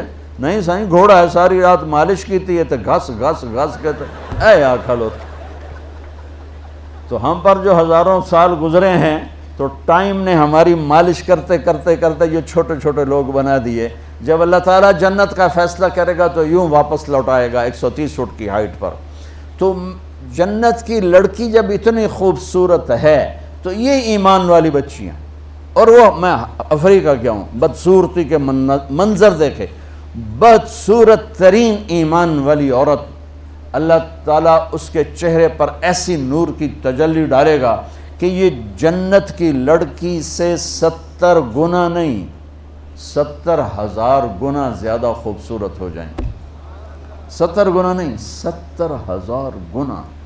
اور جو کالے ہیں، بدصورت ہیں دنیا میں، چاہے یہاں ہیں چاہے افریقہ میں ہیں، تو ایک کالا آیا، یا رسول اللہ میں بدصورت ہوں، کالا رنگ ہے، خاندان بھی کوئی نہیں، پلے بھی کچھ نہیں، تو میں آپ کے پیچھے چلوں تو جنت مل جائے گی؟ آپ نے کہا تو کیوں پریشان ہوتا ہے؟ تو کیوں پریشان ہوتا ہے؟ تو اگر ایمان والا بن کے جنت میں چلا گیا تو تجھے تیری اس بدصورتی کے بدلے میں، اور یہ اس ایک کی بات نہیں ہو رہی، جتنے دنیا میں بدصورت مرد ہے یا عورتیں ہیں، خاص طور پر افریقہ جا کے دیکھو، تو اب میرے نبی نے فرمایا کہ تیرے چہرے کے حسن کی تجلیاں 1000 سال سے لوگ دیکھیں گے، 1000 سال کی مسافت سے لوگ دیکھیں گے۔ میرے عزیزو، میرے بچوں بچیوں، میرے رب نے اپنی ذات تک پہنچنے کے لیے، جنت تک پہنچنے کے لیے، دنیا کی عزت تک پہنچنے کے لیے ایک ضابطہ دیا ہے، وہ ہے محمد الرسول اللہ، وہ ہے محمد الرسول اللہ، وہ ہے محمد الرسول اللہ۔ اور اللہ نے اپنے محبوب کی زندگی پوری زندگی ہمیں بتا دی، ہمارے سامنے پیش کر دی۔ ہمیں اپنے نبی کے گھوڑے خچر کے نام نہ آتے ہوں تو کوئی جنت جہنم کا فیصلہ نہیں ہے۔ میرے رب کی محبت کی مثال دے رہا ہوں کہ میرے رب نے میرے نبی کی زندگی تو کیا ہے، میرے نبی کے گھوڑے خچر بھی محفوظ رکھے۔ میرے نبی کے 2 خچر، ایک کا نام دلدل، ایک کا نام فضہ، 2 گدھے، ایک کا نام عفیر، ایک کا نام یعفور، 4 اونٹنیاں، جدعا، قصوا، شہبا، عزبا، 2 اونٹ، عسکر اور ثعلب۔ یہ ایک وقت میں کٹھے نہیں تھے، جو آپ کی زندگی میں سے ہو کر گزرے۔ البتہ 4 اونٹنیاں سلامت تھیں جب آپ دنیا سے تشریف لے گئے، اور آپ کے گھوڑے لزاز، تیراز، لحیف، سکب، سبحہ، مرتجل، یعصوب، یعبوب، ورد، یہ میرے نبی کے 10 گھوڑوں کے نام میں نے آپ کو بتایا، اس سے بھی زیادہ نام کتابوں میں موجود ہیں۔ یوں میرے اللہ نے اپنے حبیب کی ہر ادا کو محفوظ کیا۔ جب آپ غمگین ہوتے تھے، ہمیں اگر نہ پتا ہو تو ہمیں کیا فرق پڑتا ہے، لیکن میرے نبی جب غمگین ہوتے تھے یوں بیٹھتے تھے، داڑھی ہاتھ میں اور سر جھکا ہوا، آنکھیں بند، یہ آپ کے غمگین ہونے کی نشانی تھی۔ جب آپ خوش ہوتے تھے تو یہاں سے نور نکلتا تھا، پہلے نکلتا تھا اور زیادہ نکلتا تھا۔ جب آپ ناراض ہوتے تھے، جب آپ غصے میں ہوتے تھے تو اظہار تو فرماتے نہیں تھے، پی جاتے تھے۔ پینے پر جو باڈی کا ریاکشن ہوتا تھا وہ کیا تھا؟ یہاں ایک رگ تھی جو ایسے ایسے ایسے ایسے پھڑکنے لگتی تھی۔ آپ سب سے کہتا ہوں غصے کو پینا سیکھو، چپ رہنا سیکھو۔ خاص طور پر ان بچیوں سے کہتا ہوں، ہمارا سسرالی معاشرہ بہت ظالم ہے، بہت ظالم ہے، بہت ظالم ہے، چاہے وہ دیندار لوگ ہوں چاہے دنیا دار لوگ۔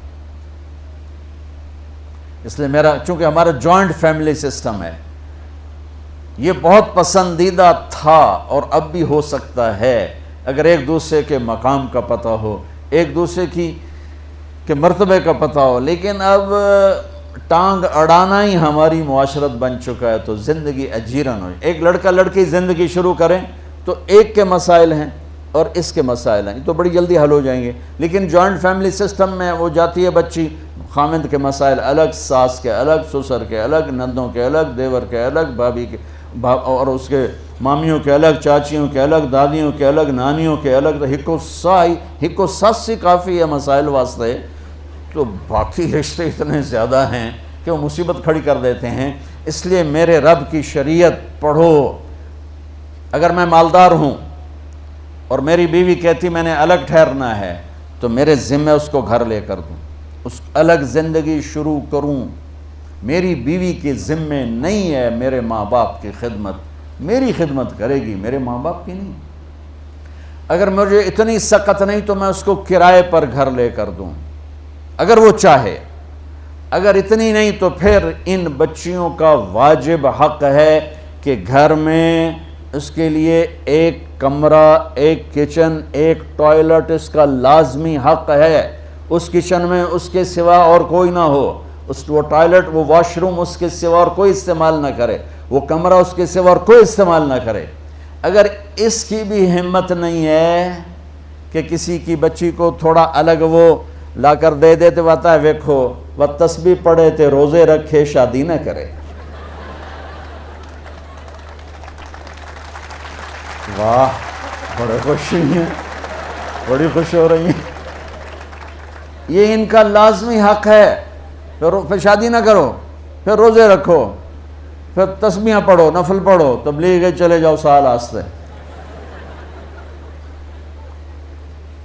کسی کی بیٹی کو برباد کرنا، ذلیل کرنا، یہ آج کا جوائنٹ فیملی سسٹم بن چکا ہے. اور میں قربان جاؤں، میرے نبی نے فرمایا، یہ جو میرے مدینے کے صحابہ ہیں، ان کی ایک جگہ آپ نے تعریف کی، یہ جو میرے مدینے کے صحابہ ہیں یہ بڑے اچھے ہیں. ان کے گھر میں جب کسی کی بیٹی کی ڈولی اترتی ہے تو اسے یہ احساس ہی نہیں ہوتا کہ اپنے گھر میں ہوں یا سسرال کے گھر میں. اتنا اس کو پیار دیتے. آنے والی کو تو پیار دیا جاتا ہے تاکہ وہ پچھلے رشتوں کو بھلا دے. آنے والی کو عزت دی جاتی ہے تاکہ وہ پچھلی عزت کو بھلا دے. لیکن اگلے ہی دن اس کا ٹیسٹ شروع ہو جاتا ہے، یہ بیٹھی کیوں نہیں، یہ کھاندی کی پئی ہے، لہ تیری بیگم نے مینوں سلام ہی نہیں کیتا، میں اودی ساس ہاں، مینوں پانی ہی نہیں پوچھا.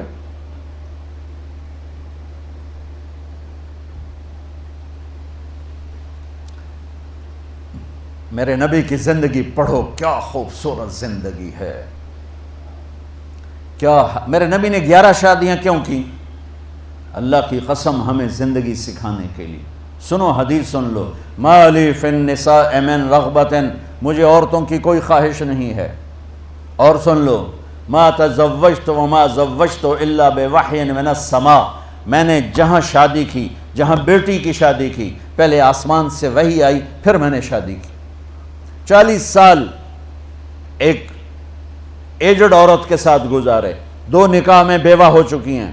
ابو حالہ سے پہلے ورقہ بن نوفل سے منگنی ٹوٹی، ابو حالہ کے نکاح میں بیوہ ہوئیں، ابن عابد کے نکاح میں بیوہ ہوئیں. پہلے سے 2 بچے، ایک ہند ایک حالہ، اور ابن عابد کا ایک بیٹا ہوا، اس کا نام مجھے کہیں نہیں ملا. 2 نکاحوں سے بیوہ، ایک جگہ منگنی ٹوٹ کے میرا نبی 25 سال کے، وہ 40 سال کی، اور آپ نے زندگی کے 25 سال ان کے ساتھ گزار دیے. کہ آنے والا باطل جب اس قسم کے خرافات بولے گا تو ہم کہہ سکیں گے کہ اگر ہمارے نبی کو عورتوں کا شوق ہوتا تو 25 سال کا آدمی، وہ 40 سال، وہ تو کہے گا مجھے 20 سال کی لڑکی سے کرنی. اور پھر میرے نبی کا حسن، رأیت رجلا ظاہر الوضاء ابلج الوجه حسن الخلق لم تعبه ثجلا ولم تزر به سعلا وسيم قسيم في عينيه دعج في أشفاره وطف في صوته سهل في لحيته كثافة في عنقه سطع إن تكلم علاه البهاء وإن سكت علاه الوقار أزج أخرا وسیم قسیم. یہ ایک بڑھیا ان پڑھ عورت نے میرے نبی کا حلیہ بیان کیا. ہجرت کے سفر میں آپ تھوڑی دیر وہاں ٹھہرے اور کمال کر دیا. کہتی میں نے ایک نوجوان دیکھا، مجھے لگا جیسے 14ویں کا چاند ہی کپڑے پہن کے زمین پہ آ گیا. کیا حسن تھا، کیا جسم تھا، نہ پیٹ نکلا ہوا نہ پیچھے کھچا ہوا. نکلا ہوا تو آدمی دو ہو جاتا ہے، پیٹ سجے پاسے آپ کھبے پاسے، آپ کھبے پاسے پیٹ سجے پاسے. ہنستے پیٹ وہ ہنسے بھی صحیح نہ تو منہ نہیں ہنستا، اس کا پیٹ ہنستا دوڑ دوڑ دوڑ دوڑ دوڑ دوڑ. موٹاپا تو مردوں کے لیے بہت بدصورت شکل ہے، اور یہ بچیاں موٹی ہو گئیں تو بڑی مصیبت بات. منہ بند کے رکھیا کرو، کوئی ہرولے کھاؤنا ضروری ہے مت جاتا رہا. بھائی سموسے بھی کھاؤ، پکوڑے بھی کھاؤ، پیزے بھی کھاؤ، پتہ نہیں کی بلائیں کھاؤ، وہ تو سیون آپ پیو بھائی ہضم ہوئے، وہ اور بربادی ہو جاندی. میرے نبی والی سادہ غذا کھاؤ، چاہے دن میں 10 دفعہ کھاؤ، موٹاپا نہیں آئے گا. اور آج کل کی غذاؤں کو بیٹھ کے کھانے بیٹھ گئے تو تباہی پھر جائے گی. ایک ضیافت میں ہم تھے تو تقلات بڑے مہمان نواز لوگ ہیں، کو 20 کھانے تھے. تو ہمارے ایک ساتھی تھے، وہ کہا کرتے تھے میں روٹی لے انا ہو جانا، میں نے صرف روٹی نظر آمدی اور کوئی شے نظر نہیں آمدی. وہ کھا انہوں نے، اور اتنی تیزی سے کھاتے تھے کہ لگتا تھا کہ کوئی تیز گام جا رہی ہو، کھڑپ کھڑپ کھڑپ ہر شے اندر جا رہی جا. کھانے سے فارغ ہوں کہ ہائے. تو وہ ہمارے ایک ساتھی ساتھ بیٹھے تھے، طاہر مڈل صاحب، کہنے لگے راجہ صاحب کی ہویا اتنا دھکا دھکیا جڑا بچ کے جاندہ پیا، اے کیوں جاندہ پیا، ہائے اے کیوں پچھا جا رہا ہے. دیکھو کھانے کے شوق اللہ جنت میں پورے کروائے گا. سبحان اللہ، کیا کہنے. پینے کے شوق، جنت کا پانی، شراب، شہد، دودھ، اے یوں انگلی ڈالو اور دیکھو نا یہ صرف تری آئی ہے اس کے، اور آسمان پہ بیٹھ کے اس کو یوں نیچے کر دو تو میرے رب کی عزت کی قسم آسمان سے زمین تک خوشبو پھیل جائے گی. پھر جنت الفردوس میں ایک اللہ تعالیٰ نے دریا چلایا ہے، وہ باقی دریا تو زمین پہ چلتے ہیں جنت کی. رحیق، سلسبیل، زنجبیل، انہار من ماء غیر آسن، انہار من لبن لم يتغیر طعمه، انہار من خمر لذت للشاربین، انہار من عسل مصفى، دودھ، شہد، شراب، پانی. دریا زمین، ایک دریا ہے جو زمین پہ نہیں چلتا، وہ ہوا میں چلتا ہے معلق ہو کے، نہ نیچے گرتا ہے نہ دائیں نہ بائیں، یوں چلتا ہے. اس کو کہتے ہیں تسنیم، اور اس کو قرآن کہتا ہے مزاجہ من تسنیم. یہ صرف جنت الفردوس میں ہے، باقی جنت میں نہیں ہے، وہ یوں چلتا ہے. اور سینام کہتے ہیں اونٹ کی کوہان کو، تو اس میں لہریں اونٹ کی کوہان کی طرح ہیں. یہ باقی سارے جنت کے دریاؤں پانیوں میں تھوڑا سا ملا دیا جائے گا، اور جنت الفردوس والوں کو خالص پلایا جائے گا، خالص پلایا جائے گا. میرے نبی کی ایک خوبصورت زندگی ہے، وہ سیکھو، وہ سیکھو، وہ سیکھو. اگر وہ نہ سیکھی تو ساری گئی، ساری گئی، ساری گئی. تو وہ معبد کہتی ہے کہ ایسا خوبصورت جوان دیکھا کہ سر سے لے کر پاؤں تک ایک جیسا جسم، نہ ادھر بڑھا ہوا نہ ادھر بڑھا ہوا. بولتے تھے تو دانتوں سے نور نکلتا تھا، دیکھتی تھی تو دیکھنے سے جی نہیں بھرتا تھا، سنتی تھی تو سننے سے جی نہیں بھرتا تھا. جدھر سے دیکھتی تھی حسن غلام نظر آتا تھا. یہ آدمی 40 سال کی عورت سے کیوں شادی کرے گا؟ پھر جب آپ 50 سال کے ہو گئے تو آپ نے دوسری شادی کی حضرت سودا سے، 50 سال کی ہوں، وہ بھی 50 سال کی تھی. پھر حضرت عائشہ سے نکاح ہوا. پھر جب مدینے گئے تو آپ نے وہاں جا کے 9 شادیاں کی. میرے بھائیوں، میرے بچوں، اللہ کی قسم تمہیں ہمیں گھر کی زندگی سمجھانے کے لیے یہ ایک لوٹا پانی لے لو نماز ہو جائے گی. اور افریقہ میں گیا، اتنے پانی کے ساتھ لوگ وضو کرتے ہیں، انہوں پانی کم ہے نا تو صحرائی ہے، تو وہ ہماری طرح پانی بہاتے نہیں، وہ ایسے کر کے یوں کر کے اس کو سارا گیلا کر لیتے ہیں. تو وضو کے لیے تو 5 لوٹے پانی چاہیے اور 1 گھنٹہ چاہیے، اور نماز کے لیے 1 گھنٹہ پانی چاہیے. لیکن 24 گھنٹے کی زندگی میری کیسی گزرے؟ یونیورسٹی میں آؤں تو ٹیچر کے ساتھ کیسا ہوں، یونیورسٹی میں ہوں تو اپنے ساتھی کے ساتھ، یونیورسٹی میں لڑکیاں میرے ساتھ پڑھتی ہیں، لڑکے میرے ساتھ پڑھتے ہیں، میں یہاں کس حیا کے ساتھ زندگی گزاروں اور کن آنکھوں کی حفاظت کے ساتھ یہاں میں زندگی گزاروں. میرا اللہ مجھ سے یہاں کیا چاہتا ہے؟ جب میں گھر میں جاتا ہوں، اگر میں بچہ ہوں اور میری ماں اور باپ ہے تو میرا اللہ مجھ سے کیا چاہتا ہے؟ اگر میں خامند ہوں تو میرا اللہ مجھ سے کیا چاہتا ہے؟ میں گھر میں داخل ہوں میرے نبی کے طریقے کے ساتھ تو میں باپ ہوں. میں گھر میں آؤں اور میرے بچے سہم رہے ہوں تو میں باپ نہیں. میں تھانے دار ہوں، میں پروفیسر نہیں ہوں، میں تھانے دار ہوں، میں گھر میں انٹر ہوں اور میری بیوی پریشان ہو جائے تو میں خاوند نہیں ہوں، میں تھانے دار ہوں، میں کلاس روم میں آؤں اور بچوں کے چہرے لٹک جائیں تو میں پروفیسر نہیں ہوں، تھانے دار ہوں، میں نہ آؤں اور بچے کہیں شکر ہے نہیں آئے، سر نہیں آئے، تو یہ سر نہیں ہے، یہ سر ہے۔ سر وہ ہوتا ہے جس کے آنے سے بچوں کے چہرے کھل جائیں، خاوند وہ ہوتا ہے جس کو دیکھ کے بیوی خوش ہو جائے، بیوی وہ ہوتی ہے جس کو دیکھ کے خاوند خوش ہو جائے، اور دیکھ کے دوبارہ باہر بھاگنے کو جی چاہے تو بیوی تو ڈین ہوئی ہوتا۔ تو میرے نبی نے 11 گھر آباد کر کے ہمیں ایک زندگی سکھائی۔ اور بچوں اگر اپنے نبی کی ساری زندگی کا خلاصہ بتاؤں تو 2 حدیثوں میں آ جائے گا۔ ایک زبان کی حفاظت کرو ہر رشتے کے سامنے، اور ایک اپنے دل کو پاک رکھو ہر انسان سے، تو پورے نبی کی زندگی آپ کے ہاتھ میں آ جائے گی، پوری زندگی۔ ہمارے ہاں صرف عبادات اور تسبیح تک کا دین موجود ہے، لیکن میرے نبی کی معاشرت، میرے نبی کے اخلاق، میرے نبی کا عزت دینا دیکھو، عزت دینا دیکھو۔ آپ ٹیچر بیٹھے ہیں، آپ کے ساتھ بچے بیٹھے ہوئے ہیں، آپ کو کوئی بلاتا سر تو آپ یوں کرتے ہیں، ہاں۔ میرے نبی کو کوئی بلاتا تھا تو وہ کیا کرتے تھے؟ وہ تو سارے سروں کے سر تھے نا، سرداروں کے سردار۔ اب بیٹھے ہوئے ہیں تو میرے نبی کو کوئی بلاتا یا رسول اللہ تو آپ یوں نہیں کرتے تھے، آپ یوں کرتے تھے، جی، فل چہرہ بھی چھاتی بھی۔ ادھر سے کوئی بلاتا یا رسول اللہ تو آپ یوں نہیں کرتے، آپ یوں کرتے تھے۔ کوئی ادھر سے بلاتا ہے، رانجھا صاحب مجھے بلاتے ہیں ادھر سے، ہاں جی میں تو اتنا ہی کہوں گا، لیکن جب میرے نبی کو کوئی بلاتا تو آپ یوں کیا کرتے تھے۔ اور جب آپ کھڑے ہوتے تھے، وہ یا کی پایا جے میں نو، جب آپ کھڑے ہوتے تھے اور آپ کو کوئی بلاتا تھا تو آپ یوں نہیں کرتے تھے، آپ یوں کرتے تھے، اور ساتھ اسمائل دیتے تھے، پورا مڑتے تھے، چھوٹے کے لیے بھی بڑے کے بھی۔ بیٹی فاطمہ گھر میں آتی ہے، بچوں کو کس طرح ڈیل کیا، مائیں روزانہ میرے پاس، مائیں بچہ گستاخ ہے، بچہ نافرمان ہے، باپ جی بچہ اب سنتا نہیں ہے، بچہ یہ ہے، بچہ وہ ہے۔ ایک نبی کی حدیث سن لو، بچے تمہارے غلام ہیں، آپ سب باپ بیٹھے ہو، جو جتنے آپ ٹیچر بیٹھا ہو اب سب باپ بیٹھے ہو، جو مستورات ٹیچر ہیں وہ بھی ماں بیٹھی ہیں، اور اصلی باپ اور ماں بھی بیٹھے ہوئے۔ میرے نبی نے فرمایا اکرموا اولادکم، اپنے بچوں کو عزت دو، عزت دو۔ میرے نبی کیسے عزت دیتے تھے؟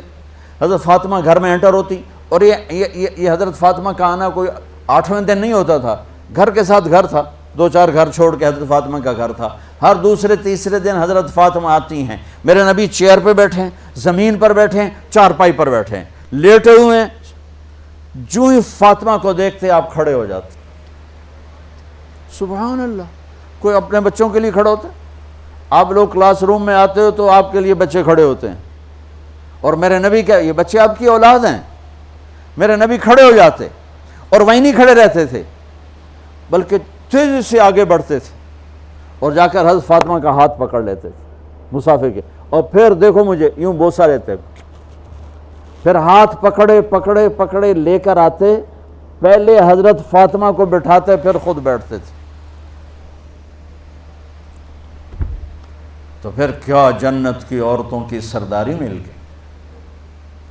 اپنے زبان کا بول میٹھا کرو، اپنے اخلاق اچھے کرو، اپنا چہرے کو خوبصورت کرو، جو اللہ نے دے دیا ہے، اس کو مسکرانے سے سجاؤ۔ مسلمان کو مسکرا کے ملنا بھی صدقے کا ثواب ہے، اور اس موبائل نے تباہی پھیر دی ہمارا۔ بچہ بات کر رہا ہے اور اماں لگی ہوئی ہے ڈرامے دیتے، ہاں بتاؤ سن رہی ہوں، بکو کیا بک رہے ہو، سن رہی ہوں۔ بچے کو مار دیا۔ عربی کا لفظ ہے، توجہ فرمائیں، عربی کا لفظ ہے، توجہ فرمائیں۔ توجہ کی تا ہٹا دو تو نیچے وجہ ہے، وجہ کا مطلب ہوتا ہے چہرہ، چہرہ، کہ توجہ فرمائیں کا مطلب ہے کہ اپنا بوتھا میری طرف کرو، یہ نہیں کہ تم موبائل دیکھ رہے ہو اور بات کر رہے ہو، یہ تو ایسی مصیبت ہے، وہ مراسیوں کا بیٹا ہوا پہلا انہوں نے چم چم کے مار دیتا۔ یہ موبائل پاکستانیوں کے ہاتھ میں ٹوائلٹ میں بھی استعمال کر رہے ہوتے ہیں، دو آوازیں آ رہی ہوتی ہیں۔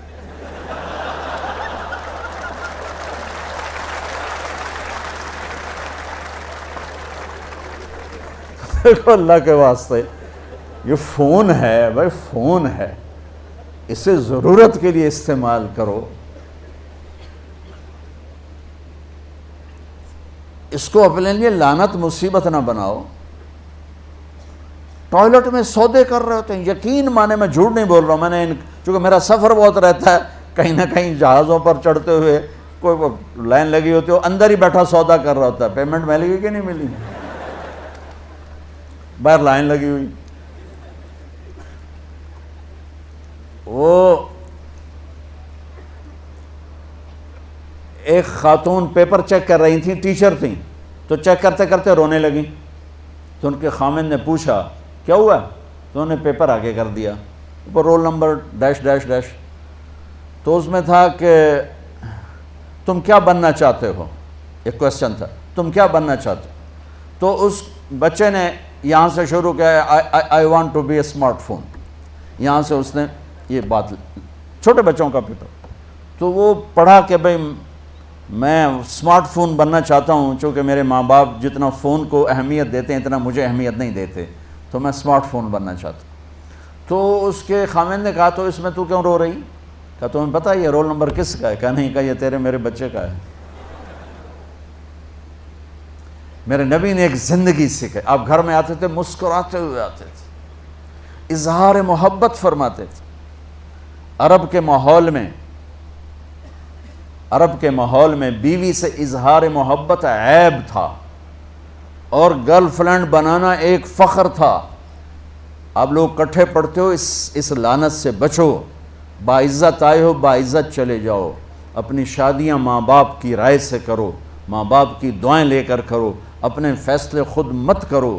یہ کیا کریں، اب بچے بچیاں کٹھے پڑھتے ہیں تو اس قسم کی لعنتیں چلیں گی تو صحیح، لیکن میں جتنا بچ سکتے ہو بچو بچو، اپنے فیصلے ماں باپ کے حوالے کرو، اپنے فیصلے ماں باپ کے حوالے کرو، چونکہ جتنی عشق کی شادیاں ہوتی ہیں وہ ساری ہی ناکام ہوتی ہیں، چونکہ معشوق اس وقت تک ہے جب تک وہ بیوی نہ بنے، جب وہ بیوی بن جائے پھر وہ معشوقہ نہیں ہے، پھر کوئی اور بلا ہے۔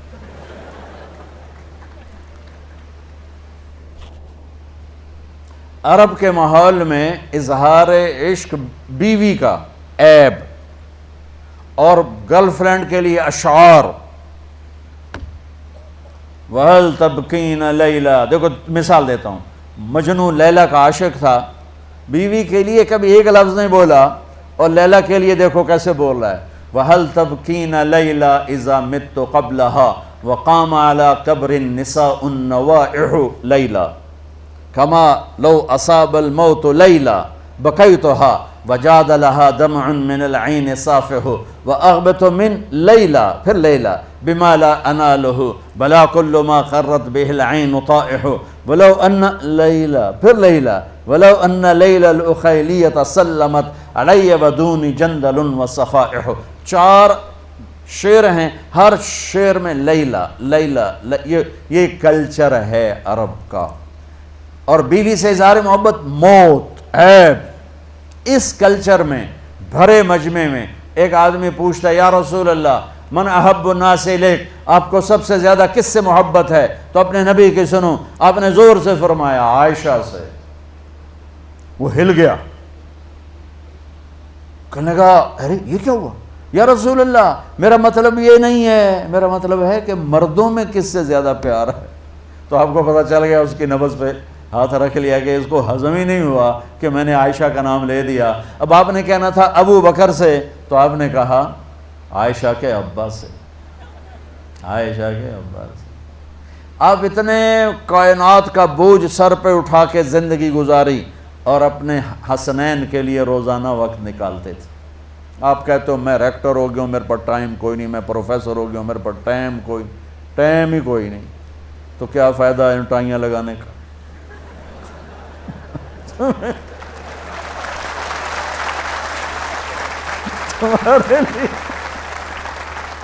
اب اپنے بچوں کے لیے ٹائم نہیں ہے تو تم کیا کر رہے ہو، جھک مار رہے ہو؟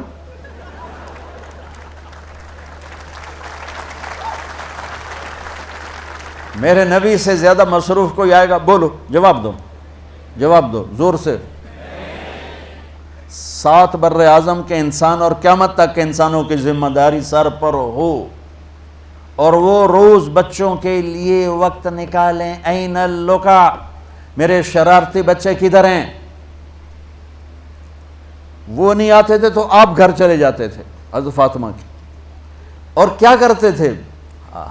پہلے یہ سنو، میری آنکھوں کی ٹھنڈک حسن حسین، میری دنیا کی بہار حسن حسین، میرے جنت کے پھول حسن حسین، جنت کے نوجوانوں کے سردار حسن حسین۔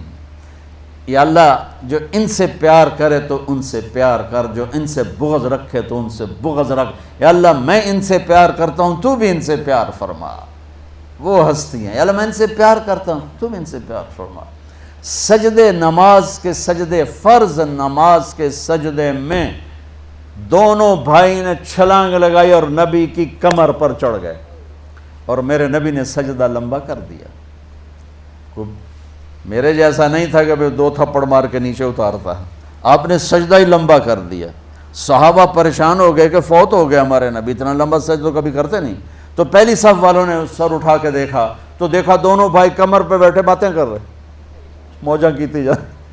تو ایک صحابی نے، عبداللہ بن مسعود کہا تھا، یا میں نام صحیح نہیں بتا سکتا ہوں اس وقت، انہوں نے آگے ہاتھ بڑھایا اتارنے کے لیے نا، تو میرے نبی سجدے میں یہاں سے دیکھا، بغل سے دیکھا کوئی ہاتھ اوپر آ رہا ہے آگے، تو آپ نے یوں کیا سجدے میں ہی کہ نہیں اتارنا، نہیں اتارنا۔ جب دونوں بھائی خود اترے پھر آپ کھڑے ہوئے سجدے سے، جب نماز ختم کی سلام پھر دے، دونوں کو گود میں لے لیا، کہا میرے ماں باپ ان پہ قربان، انہیں تکلیف نہ دیا کر۔ چونکہ آپ دیکھ رہے تھے کہ ایک کا سر کٹے گا، ایک زہر سے تڑپ کے مرے گا، لہذا آپ نے اتنا لاڈ دیا، اتنا پیار دیا، انتہا کر دی۔ روزانہ دوسرے تیسرے دن آپ حسنین کو ٹائم دیتے۔ اب کیسے ٹائم دیتے؟ دیکھو ان کے لیے ایسے آپ ان کے لیے ہاتھ بھی بچھا دیتے اور پاؤں کے گھٹنے بھی اٹھا دیتے، ہاتھ اور گھٹنے لیول کر کے، کمر پورا جیسے سواری کا ہوتا ہے، آؤ بھائی بچوں اپنے اونٹ پہ چڑھ جاؤ، دونوں بچوں کو اوپر چڑھا کر کمرے میں چکر لگاتے، پھر کہتے تمہارا اونٹ کیسا ہے، پھر دونوں کو اتار کے زینب کو اوپر چڑھاتے، پھر کہتے اوپر سے آ گئے حضرت جابر ایک دفعہ کہ حسنین اوپر چڑھے ہوئے تھے، بڑی عالی شان سواری ہے بھائی، بڑی عالی شان سواری ہے بھائی، تو میرے نبی نے نیچے سے کہا بڑے عالی شان سوار ہیں بھائی، بڑے عالی شان سوار ہیں بھائی، میرا سب سے بڑا سرمایہ میری اولاد ہے، میں نے اسے ٹائم نہ دیا، میں نے اسے یہ سب آپ کی اولاد بیٹھے ہوئے ہیں، سب آپ کی اولاد بیٹھے ہوئے ہیں۔ ٹیچر کا رتبہ بہت بلند اللہ نے بنایا ہے۔ ہارون رشید، جابر بادشاہ اور اسماعیل ٹیچر تھے ان کے بچوں کے، مامون اور امین کے۔ تو وہ مسجد میں آئے تو ان کو مامون وضو کرا رہا تھا، اسماعیل کو پانی، تو اسماعیل پاؤں دھو رہے تھے اور مامون پانی ڈال رہا تھا، تو ہارون کہنے لگا اسماعیل ہمیں آپ سے گلہ ہے۔ لوگوں نے سمجھا کہ گلہ اس بات کا ہے کہ تو شہزادے سے وضو کروا رہا ہے، پانی ڈلوا رہا ہے، سب نے ایک دم یہ سمجھا کہ یہ گلہ یوں دے گا کہ آپ میرے بیٹے سے وضو کروا رہے ہیں۔ تو وہ کہنے لگے کیا گلہ ہے؟ کہ آپ خود پاؤں دھو رہے ہیں، مامون کو ایک ہاتھ سے پانی ڈالنا چاہیے تھا، دوسرے ہاتھ سے آپ کے پاؤں دھونے چاہیے تھے، آپ اس رتبے کے لوگ۔ میرے نبی ٹیچر بن کے آئے، بادشاہ بن کے نہیں آئے، حاکم بن کے نہیں آئے، تاجر بن کے نہیں آئے، میرے نبی معلم بن کر آئے، مقدس ترین نسبت۔ یہ سب آپ کی اولاد ہے، یہ اگر اچھے انسان بنتے ہیں، میرے 5 بچے ہیں، کتنا کو صدقہ جاریہ بنیں گے؟ آپ کے 10,000 بچے ہیں، اگر یہ ایک ایک بچہ صحیح چلے، نیک بنے، آپ خود جو کتنا بڑا آپ نبیوں کے ساتھ اٹھائے جائیں گے۔ یہ اتنا عالی شان مرتبہ ہے۔ انسانیت کے لیے معلم بننا، ٹیچر بننا، لیکن پھر نبی کی زندگی پڑھو، نبی والے اخلاق پڑھو کہ میرے نبی نے کیسے زندگی، کیسے خوبصورت طریقے سے اپنی اگلی نسل کو سنبھالا۔ میرے بچے چھوٹے تھے، اسکول پڑھتے تھے، تو ان کے پرنسپل میرے دوست تھے، میں ملنے گیا تو کہنے لگے، یہاں فیصل آباد کے 2 بڑے مشہور ڈاکٹر اور لیڈ ڈاکٹر ہیں، ان کے بچے میرے پاس پڑھتے ہیں، تو وہ میرے پاس آئے تھے کہ ہمارے بچے 3 دن ہو گئے ہیں گھر میں کھانا نہیں کھا رہے اور ہمیں بتاتے بھی نہیں ہیں۔ تو انہوں نے ان دونوں بچوں کو بلا لیا آفس میں کہ بھئی آپ کیوں نہیں کھا رہے؟ کہا جی ہم ان کے سامنے نہیں بتائیں گے، آپ ان کو باہر بٹھائیں۔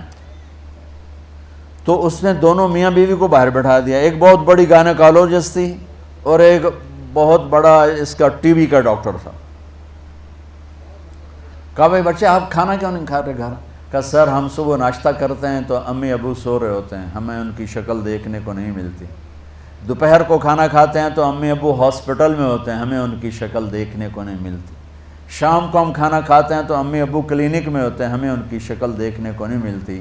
ہمیں نوکروں سے واسطہ، تو ایسے ماں باپ کو کیا کرنا جو ہمیں ٹائم ہی نہ دے سکیں، تو ہم نے احتجاج کیا کہ ہم اپنے گھر میں کھانا نہیں کھائیں گے۔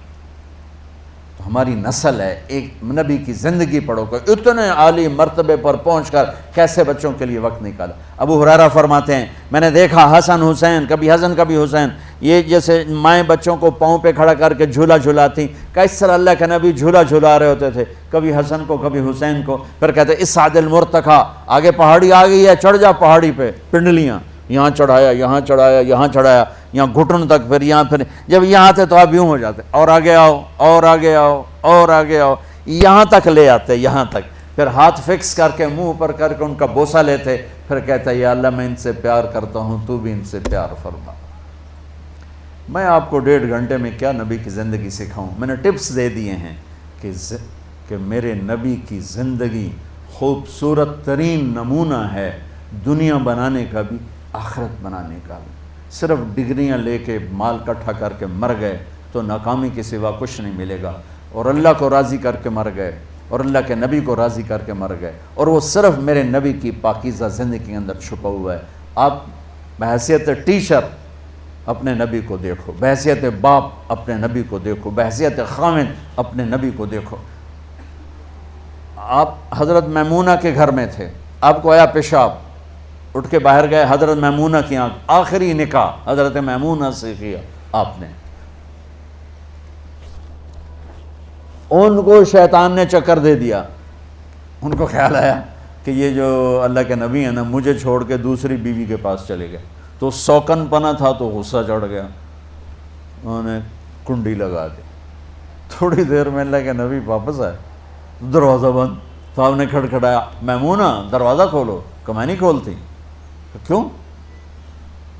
کہا آپ مجھے چھوڑ کے دوسری بیگم کے پاس چلے گئے۔ آپ نے کہا انی حاقن، اللہ کی بندی دوسری بیگم نہیں، مجھے پیشاب بہت آیا ہوا تھا۔ کہنے کہ مجھے سارا پتہ ہے، پیشاب نہیں تھا، 100 کن کا کبھی مطلب پتہ ہے؟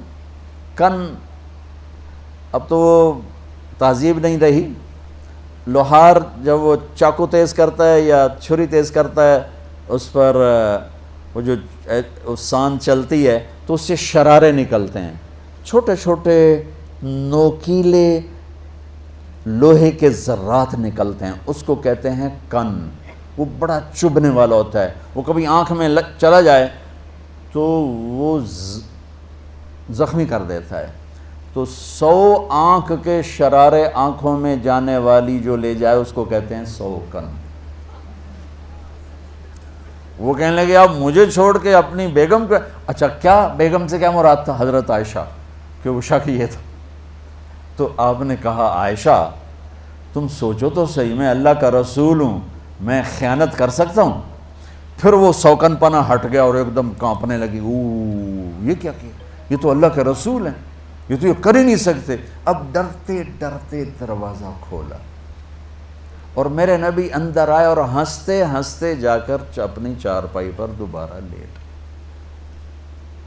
یہاں کوئی پٹھان ہوتا تو کیا کرتا؟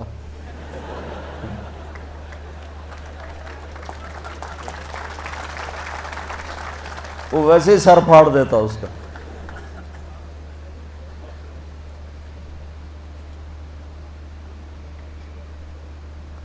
پھر میرے نبی نے والدین کے ساتھ کیسے چلنا ہے آپ بچوں کو سمجھایا.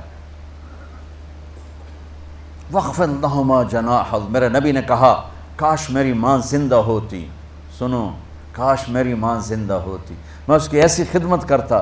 میں عشاء کی نماز کے مصلی پہ کھڑا ہوتا اور میں سورۃ فاتحہ پڑھ رہا ہوتا اور میری ماں مجھے کہتی محمد، تو میں ماں کے لیے نماز توڑ دیتا.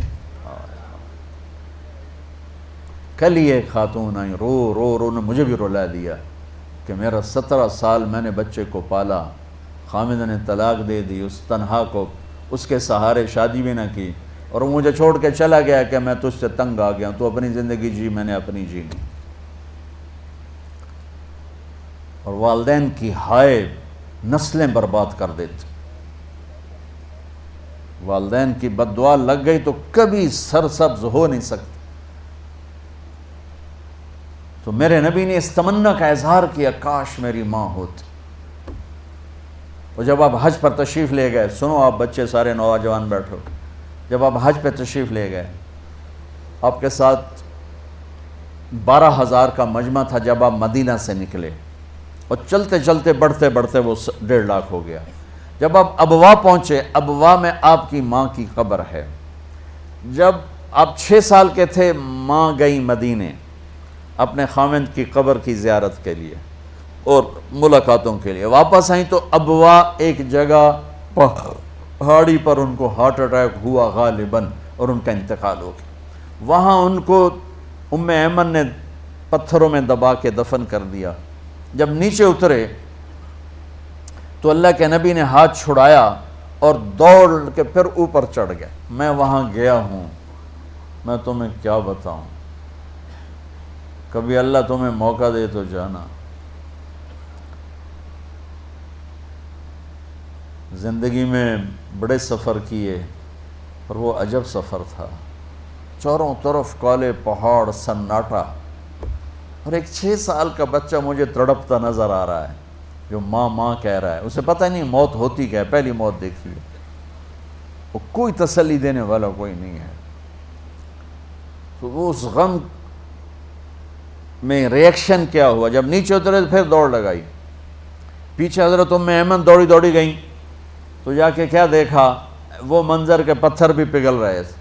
آپ نے ماں کی قبر کو ایسے لگایا ہوا تھا سینے کے ساتھ، اس طرح اوپر لیٹے پڑے تھے اوپر. جب حضرت ام ایمن قریب ہوئیں تو سنا آپ کہہ رہے تھے ماں جی آپ کو تو پتہ تھا آپ کے سوا میرا کوئی نہیں ہے، مجھے کس کے سہارے چھوڑ دیا، کدھر جاؤں، باپ دیکھا ہی نہیں، بھائی بہن ہے کوئی نہیں، اس جنگل میں 25 سال کی عمر میں. وہ بلک بلک کے رو رہے تھے. تو ام ایمن کبھی جگر پھٹ گیا لیکن جانا تو تھا. اٹھایا تو انکار کر دے کہ مجھے ماں جی، یہ بھی ماں ہیں، دودھ پلائے ام ایمن، ماں جی مجھے چھوڑ دو، مجھے یہیں چھوڑ دو. کھینچ کے لے گئے. زخم چند دنوں کے بعد بھر جاتا ہے، کوئی بھی مرے. اور یہ 57 سال کے بعد میرے نبی وہاں سے گزر رہے ہیں. اب 57 سال، 63 سال آپ کی عمر ہو چکی ہے. 6 سال کی عمر میں ماں کو مرتے دیکھا تھا.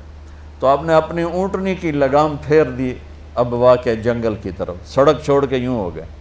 تو جو ساتھ لوگ تھے وہ حیران ہو گئے کہاں جا رہے ہیں. قریب والوں کو پتہ تھا کہاں جا رہے ہیں. تو چلتے چلتے میں گیا ہوں نا تو راستہ کوئی نہیں ہے. ویسے ایک دوست عرب میرے دوست تھے، ان کی میں نے بڑی ٹرک نما جیپ لے لی تھی تاکہ اندر جا سکوں. تو میں اس کے ذریعے ایک گائیڈ کے ذریعے اندر گیا. تو آپ تشریف لے گئے اور اونٹنی کو نیچے بٹھایا، اوپر چڑھے اور اپنے گھٹنے اٹھائے اور ہاتھ یہاں رکھے اور سر نیچے دیا گھٹنوں میں، اور اس طرح رونا شروع کیا جیسے ابھی ماں مری ہے. اور اس طرح روئے جیسے چھوٹا بچہ ہچکیوں کے ساتھ روتا ہے. آپ کے رونے کی آواز دائیں بائیں سنائی دے رہی تھی. میں ہزاروں دفعہ یہ قصہ سنا چکا ہوں اور ہر دفعہ میرے آنسو بہہ پڑتے ہیں کہ میں وہاں چلا جاتا ہوں. میں نے عجب منظر دیکھا ہے. نوجوان بیٹھے ہو، والدین زندہ ہیں، تو اللہ کے واسطے کسی کی بد دعا نہ لے لینا، نہیں تو تمہارے پلے کچھ نہیں رہے گا۔ والدین زیادتی بھی کریں تو سہ جاؤ۔ والدین سے کہتا ہوں کہ بچوں کی رعایت کرو، ان کو عزت دو، لیکن آپ سے کہتا ہوں زیادتی بھی کریں تو سہ جاؤ۔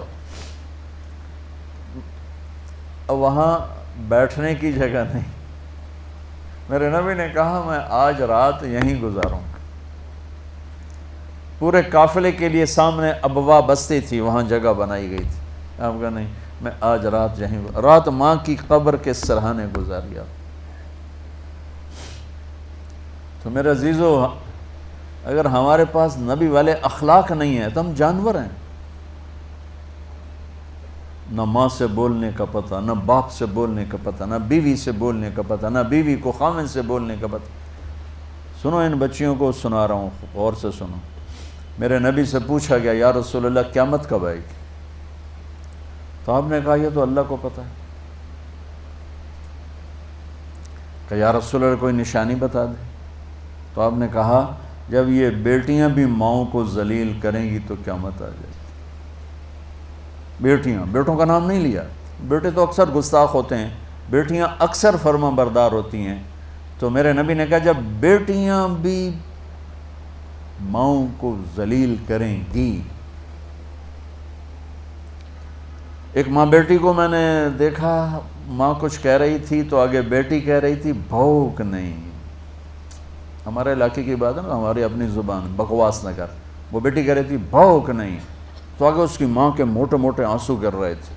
ساز خاموش ہیں فریاد سے معمور ہیں، یہ وہ آنسو ہیں جو عرش کو ہلا دیتے۔ تو بچوں، تمہیں تمہاری ڈگریاں مبارک ہوں، تم اچھے اپنی لائن کے اچھے بنو، ایسے بنو کہ لوگ تم سے پڑھنے آئیں، لیکن یہ یاد رکھنا کہ اسی کا نام کامیابی نہیں ہے، اسی کا نام معراج نہیں ہے، اسی کا نام سب کچھ نہیں ہے۔ اور بھی دکھ ہیں زمانے میں محبت کے سوا، راحتیں اور بھی ہیں وصل کی راحت کے سوا۔ اس کو سیکھو، نماز کو نہ چھوڑو۔ 1440 ہجری میں نماز چھوڑنے کی گنجائش ملتی ہے تو صرف کربلا میں ملتی ہے، جب ظلم بھی انتہا پہ تھا اور مظلوم بھی انتہا پہ تھا۔ لیکن میرے نبی کے نواسے نے کربلا میں نماز پڑھ کے بتایا کہ زیر خنجر بھی یہ پیغام سنایا ہم، نماز نہ چھوڑو۔ کبھی قضا ہو جائے تو رات سونے سے پہلے پہلے پڑھ کے سو، اور اللہ سے مانگو یا اللہ سجدوں سے محروم نہ فرما، نماز نہ چھوڑو۔ یہ میری آپ کی بہت بڑی پہچان ہے، نماز بہت بڑا وظیفہ ہے نماز۔ تو آپ میں کوئی بچہ بے نمازی نہ ہو، اور تبلیغ میں وقت لگاؤ تھوڑا تھوڑا انشاءاللہ، تو اس سے آپ کو یہ ساری چیزیں مضبوطی سے قابو میں آ جائیں گی۔ اور آخری بات یہ کہتا ہوں، اپنے ان اساتذہ کا ادب کرو، جن سے پڑھتے ہو ان کا ادب کرو۔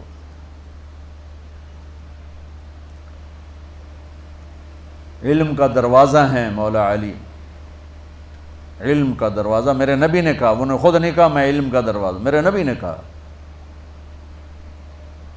میں علم کا شہر ہوں، علی اس کا دروازہ ہے۔ وہ کہتے ہیں میں غلام ہوں اس کا جو مجھے ایک لفظ نہیں ایک حرف سکھا دے، جو مجھے ایک حرف سکھا دے میں اس کا غلام ہوں، جہاں چاہے بیچ دے، جہاں چاہے بیچ دے۔ تو آپ سب کے یہ جو بیٹھے ہیں نا آگے لوگ، یہ آپ ان کو باپ سے بھی بڑھ کے ادب دو، کبھی ان کی دعا نکلے گی آپ کے لیے کامیابیوں کے راستے کھل جائیں۔ دعا بہت بڑی چیز ہے اور ملتی عزت ادب اور احترام سے۔ اور ہمارے چونکہ بے ادبی کا کلچر ہے تو وہ ٹیچر کو بھی بے ادبی کے ساتھ بولنا یہ تمہیں نقصان پہنچائے گا بچوں، بہت نقصان پہنچائے گا۔ عزت و احترام کو اپنے اوپر لازم کرو۔ امام ابو حنیفہ تشریف فرماتے، اپنی کلاس ہو رہی ہے، کلاس مسجد میں، ایک بچہ کھیلتا کھیلتا دروازے پر آتا، امام صاحب کھڑے ہو جاتے، وہ غائب، وہ ادھر ہوتا وہ بیٹھ جاتے۔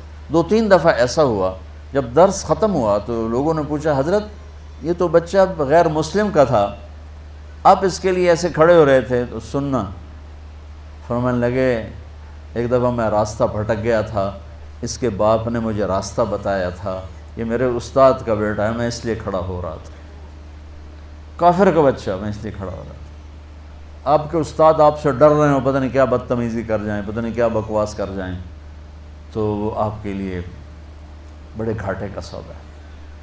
والدین کے سامنے بھی غلام بن جاؤ اور ٹیچر کے سامنے بھی غلام بن جاؤ۔ اور آخری بات کہتا ہوں کہ تم بہت بڑا مجمع یہاں بچوں کا ہو، آپس میں لڑائی بڑائی بھی ہوتی ہوگی تو صلح کر لینا، جس سے لڑے ہوئے صلح کر لینا۔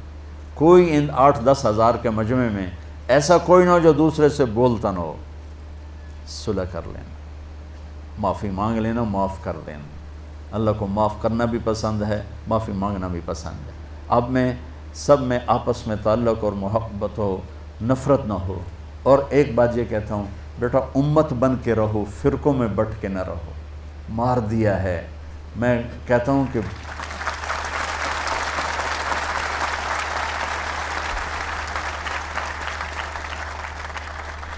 میں یہ کہتا ہوں اس ملک کے سب سے بڑے دہشت گرد وہ ہیں جو فرقہ واریت کو ہوا دے رہے ہیں۔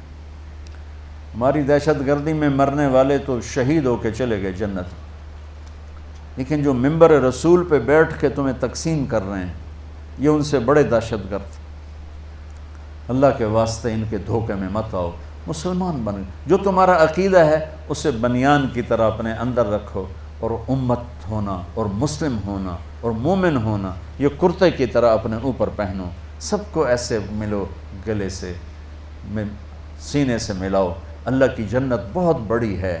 اور آج پتہ کیا، ہر فرقے والے جو متعصب ہیں، انشاءاللہ تم ایسے نہیں ہوگے، میں 20 سال سے یہ رونا رو رہا ہوں کہ امت بنو، امت بنو، امت بنو۔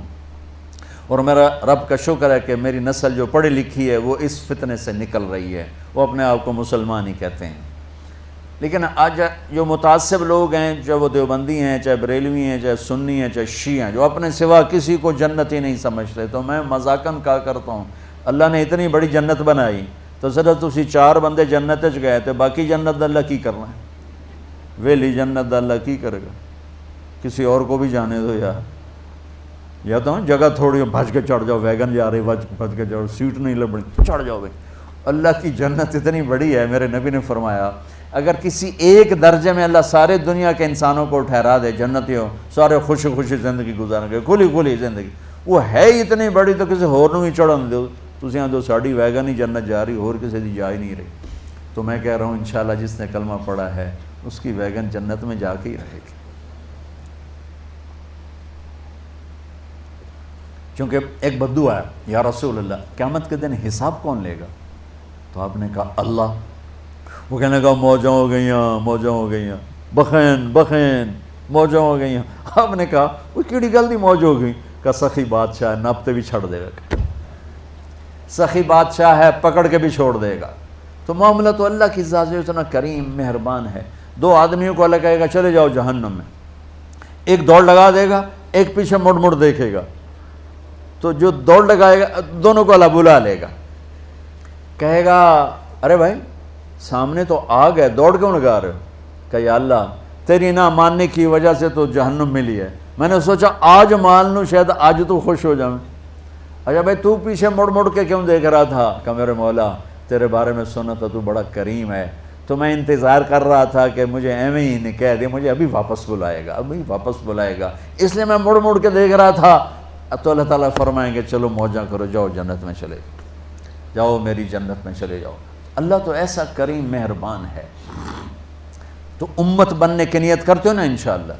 اور آخری بات یہ ہے بچوں، اب نوجوان ہو، توبہ کر لو، زندگی کو پاک بنا لو، تمہارے دامن پہ کوئی چھینٹا نہ ہو، کوئی پڑ جائے تو مسئلہ کوئی نہیں، توبہ کرو کہ دھل جائے گا۔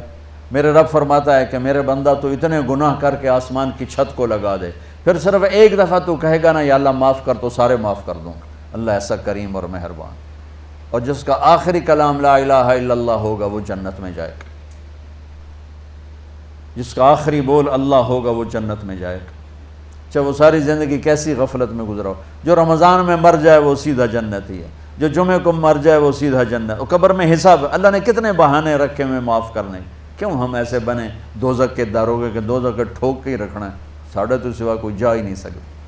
تو آخری بات یہ کہتا ہوں بچوں کہ آج یہاں اٹھنے سے پہلے ماشاءاللہ 8-10 ہزار کا مجمع ہے، توبہ کر کے اٹھ، توبہ کر کے اٹھ، اور توبہ کا مطلب یہ نہیں کہ تم جنید بغدادی بن جاؤ گے یا رابعہ بصری بن جائیں گی، توبہ کر کے بھی ہم سے گناہ ہوں گے، پھر کیا کریں گے؟ ہم پھر معافی مانگیں گے، اللہ معاف کر دے گا۔ اللہ کو بادشاہوں پہ نہ کرو قیاس۔ مجھے جاوید چودھری صاحب کا فون آیا، چونکہ یہ میں بات بکثرت کرتا ہوں کہ مولانا صاحب آپ لوگوں کو گناہوں پہ دلیر کر رہے ہیں۔ میں نے کہا کیسے؟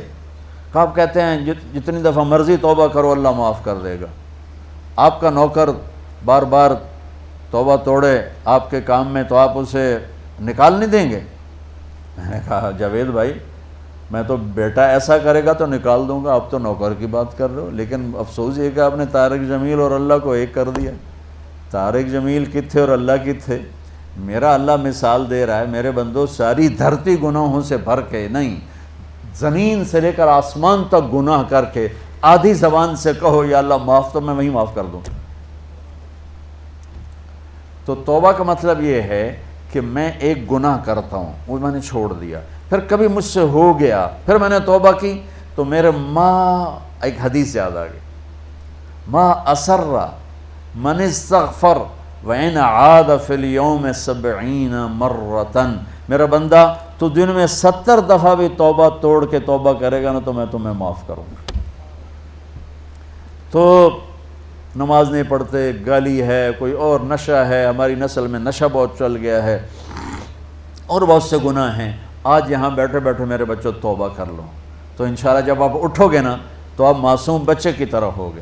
پھر کوئی دھبا پڑ جائے تو کوئی گل نہیں، جیسے ہمارا دھبا پڑ جائے ہم صابن سے دھو دیتے ہیں، ایسے ہی دھبا پڑ جائے 2 آنسوؤں سے دھو دو۔ آنسو ہونے جی میرا تو آنسو نکلتا نہیں تو ہائے کر دو، ہائے یا اللہ، تو اللہ کہے گا جاؤ معاف کیا۔ تو نیت کرتے ہو اس کی سارے، تو کہو میرے ساتھ یا اللہ میری توبہ، پھر کہو یا اللہ میری توبہ، پھر کہو یا اللہ میری توبہ۔ چلو مبارک ہو، سب معاف ہیں انشاءاللہ۔ اللہ تعالیٰ آپ کی جوانیوں کو ہمارے ملک کے لیے اور آپ کی آخرت کے لیے مفید بنائے۔ اللہ آپ سب، اور میں آپ سب کا شکر گزار ہوں کہ آپ نے مجھے آنے کا موقع دیا، بولنے کا موقع دیا۔ اللہ آپ سب سے راضی۔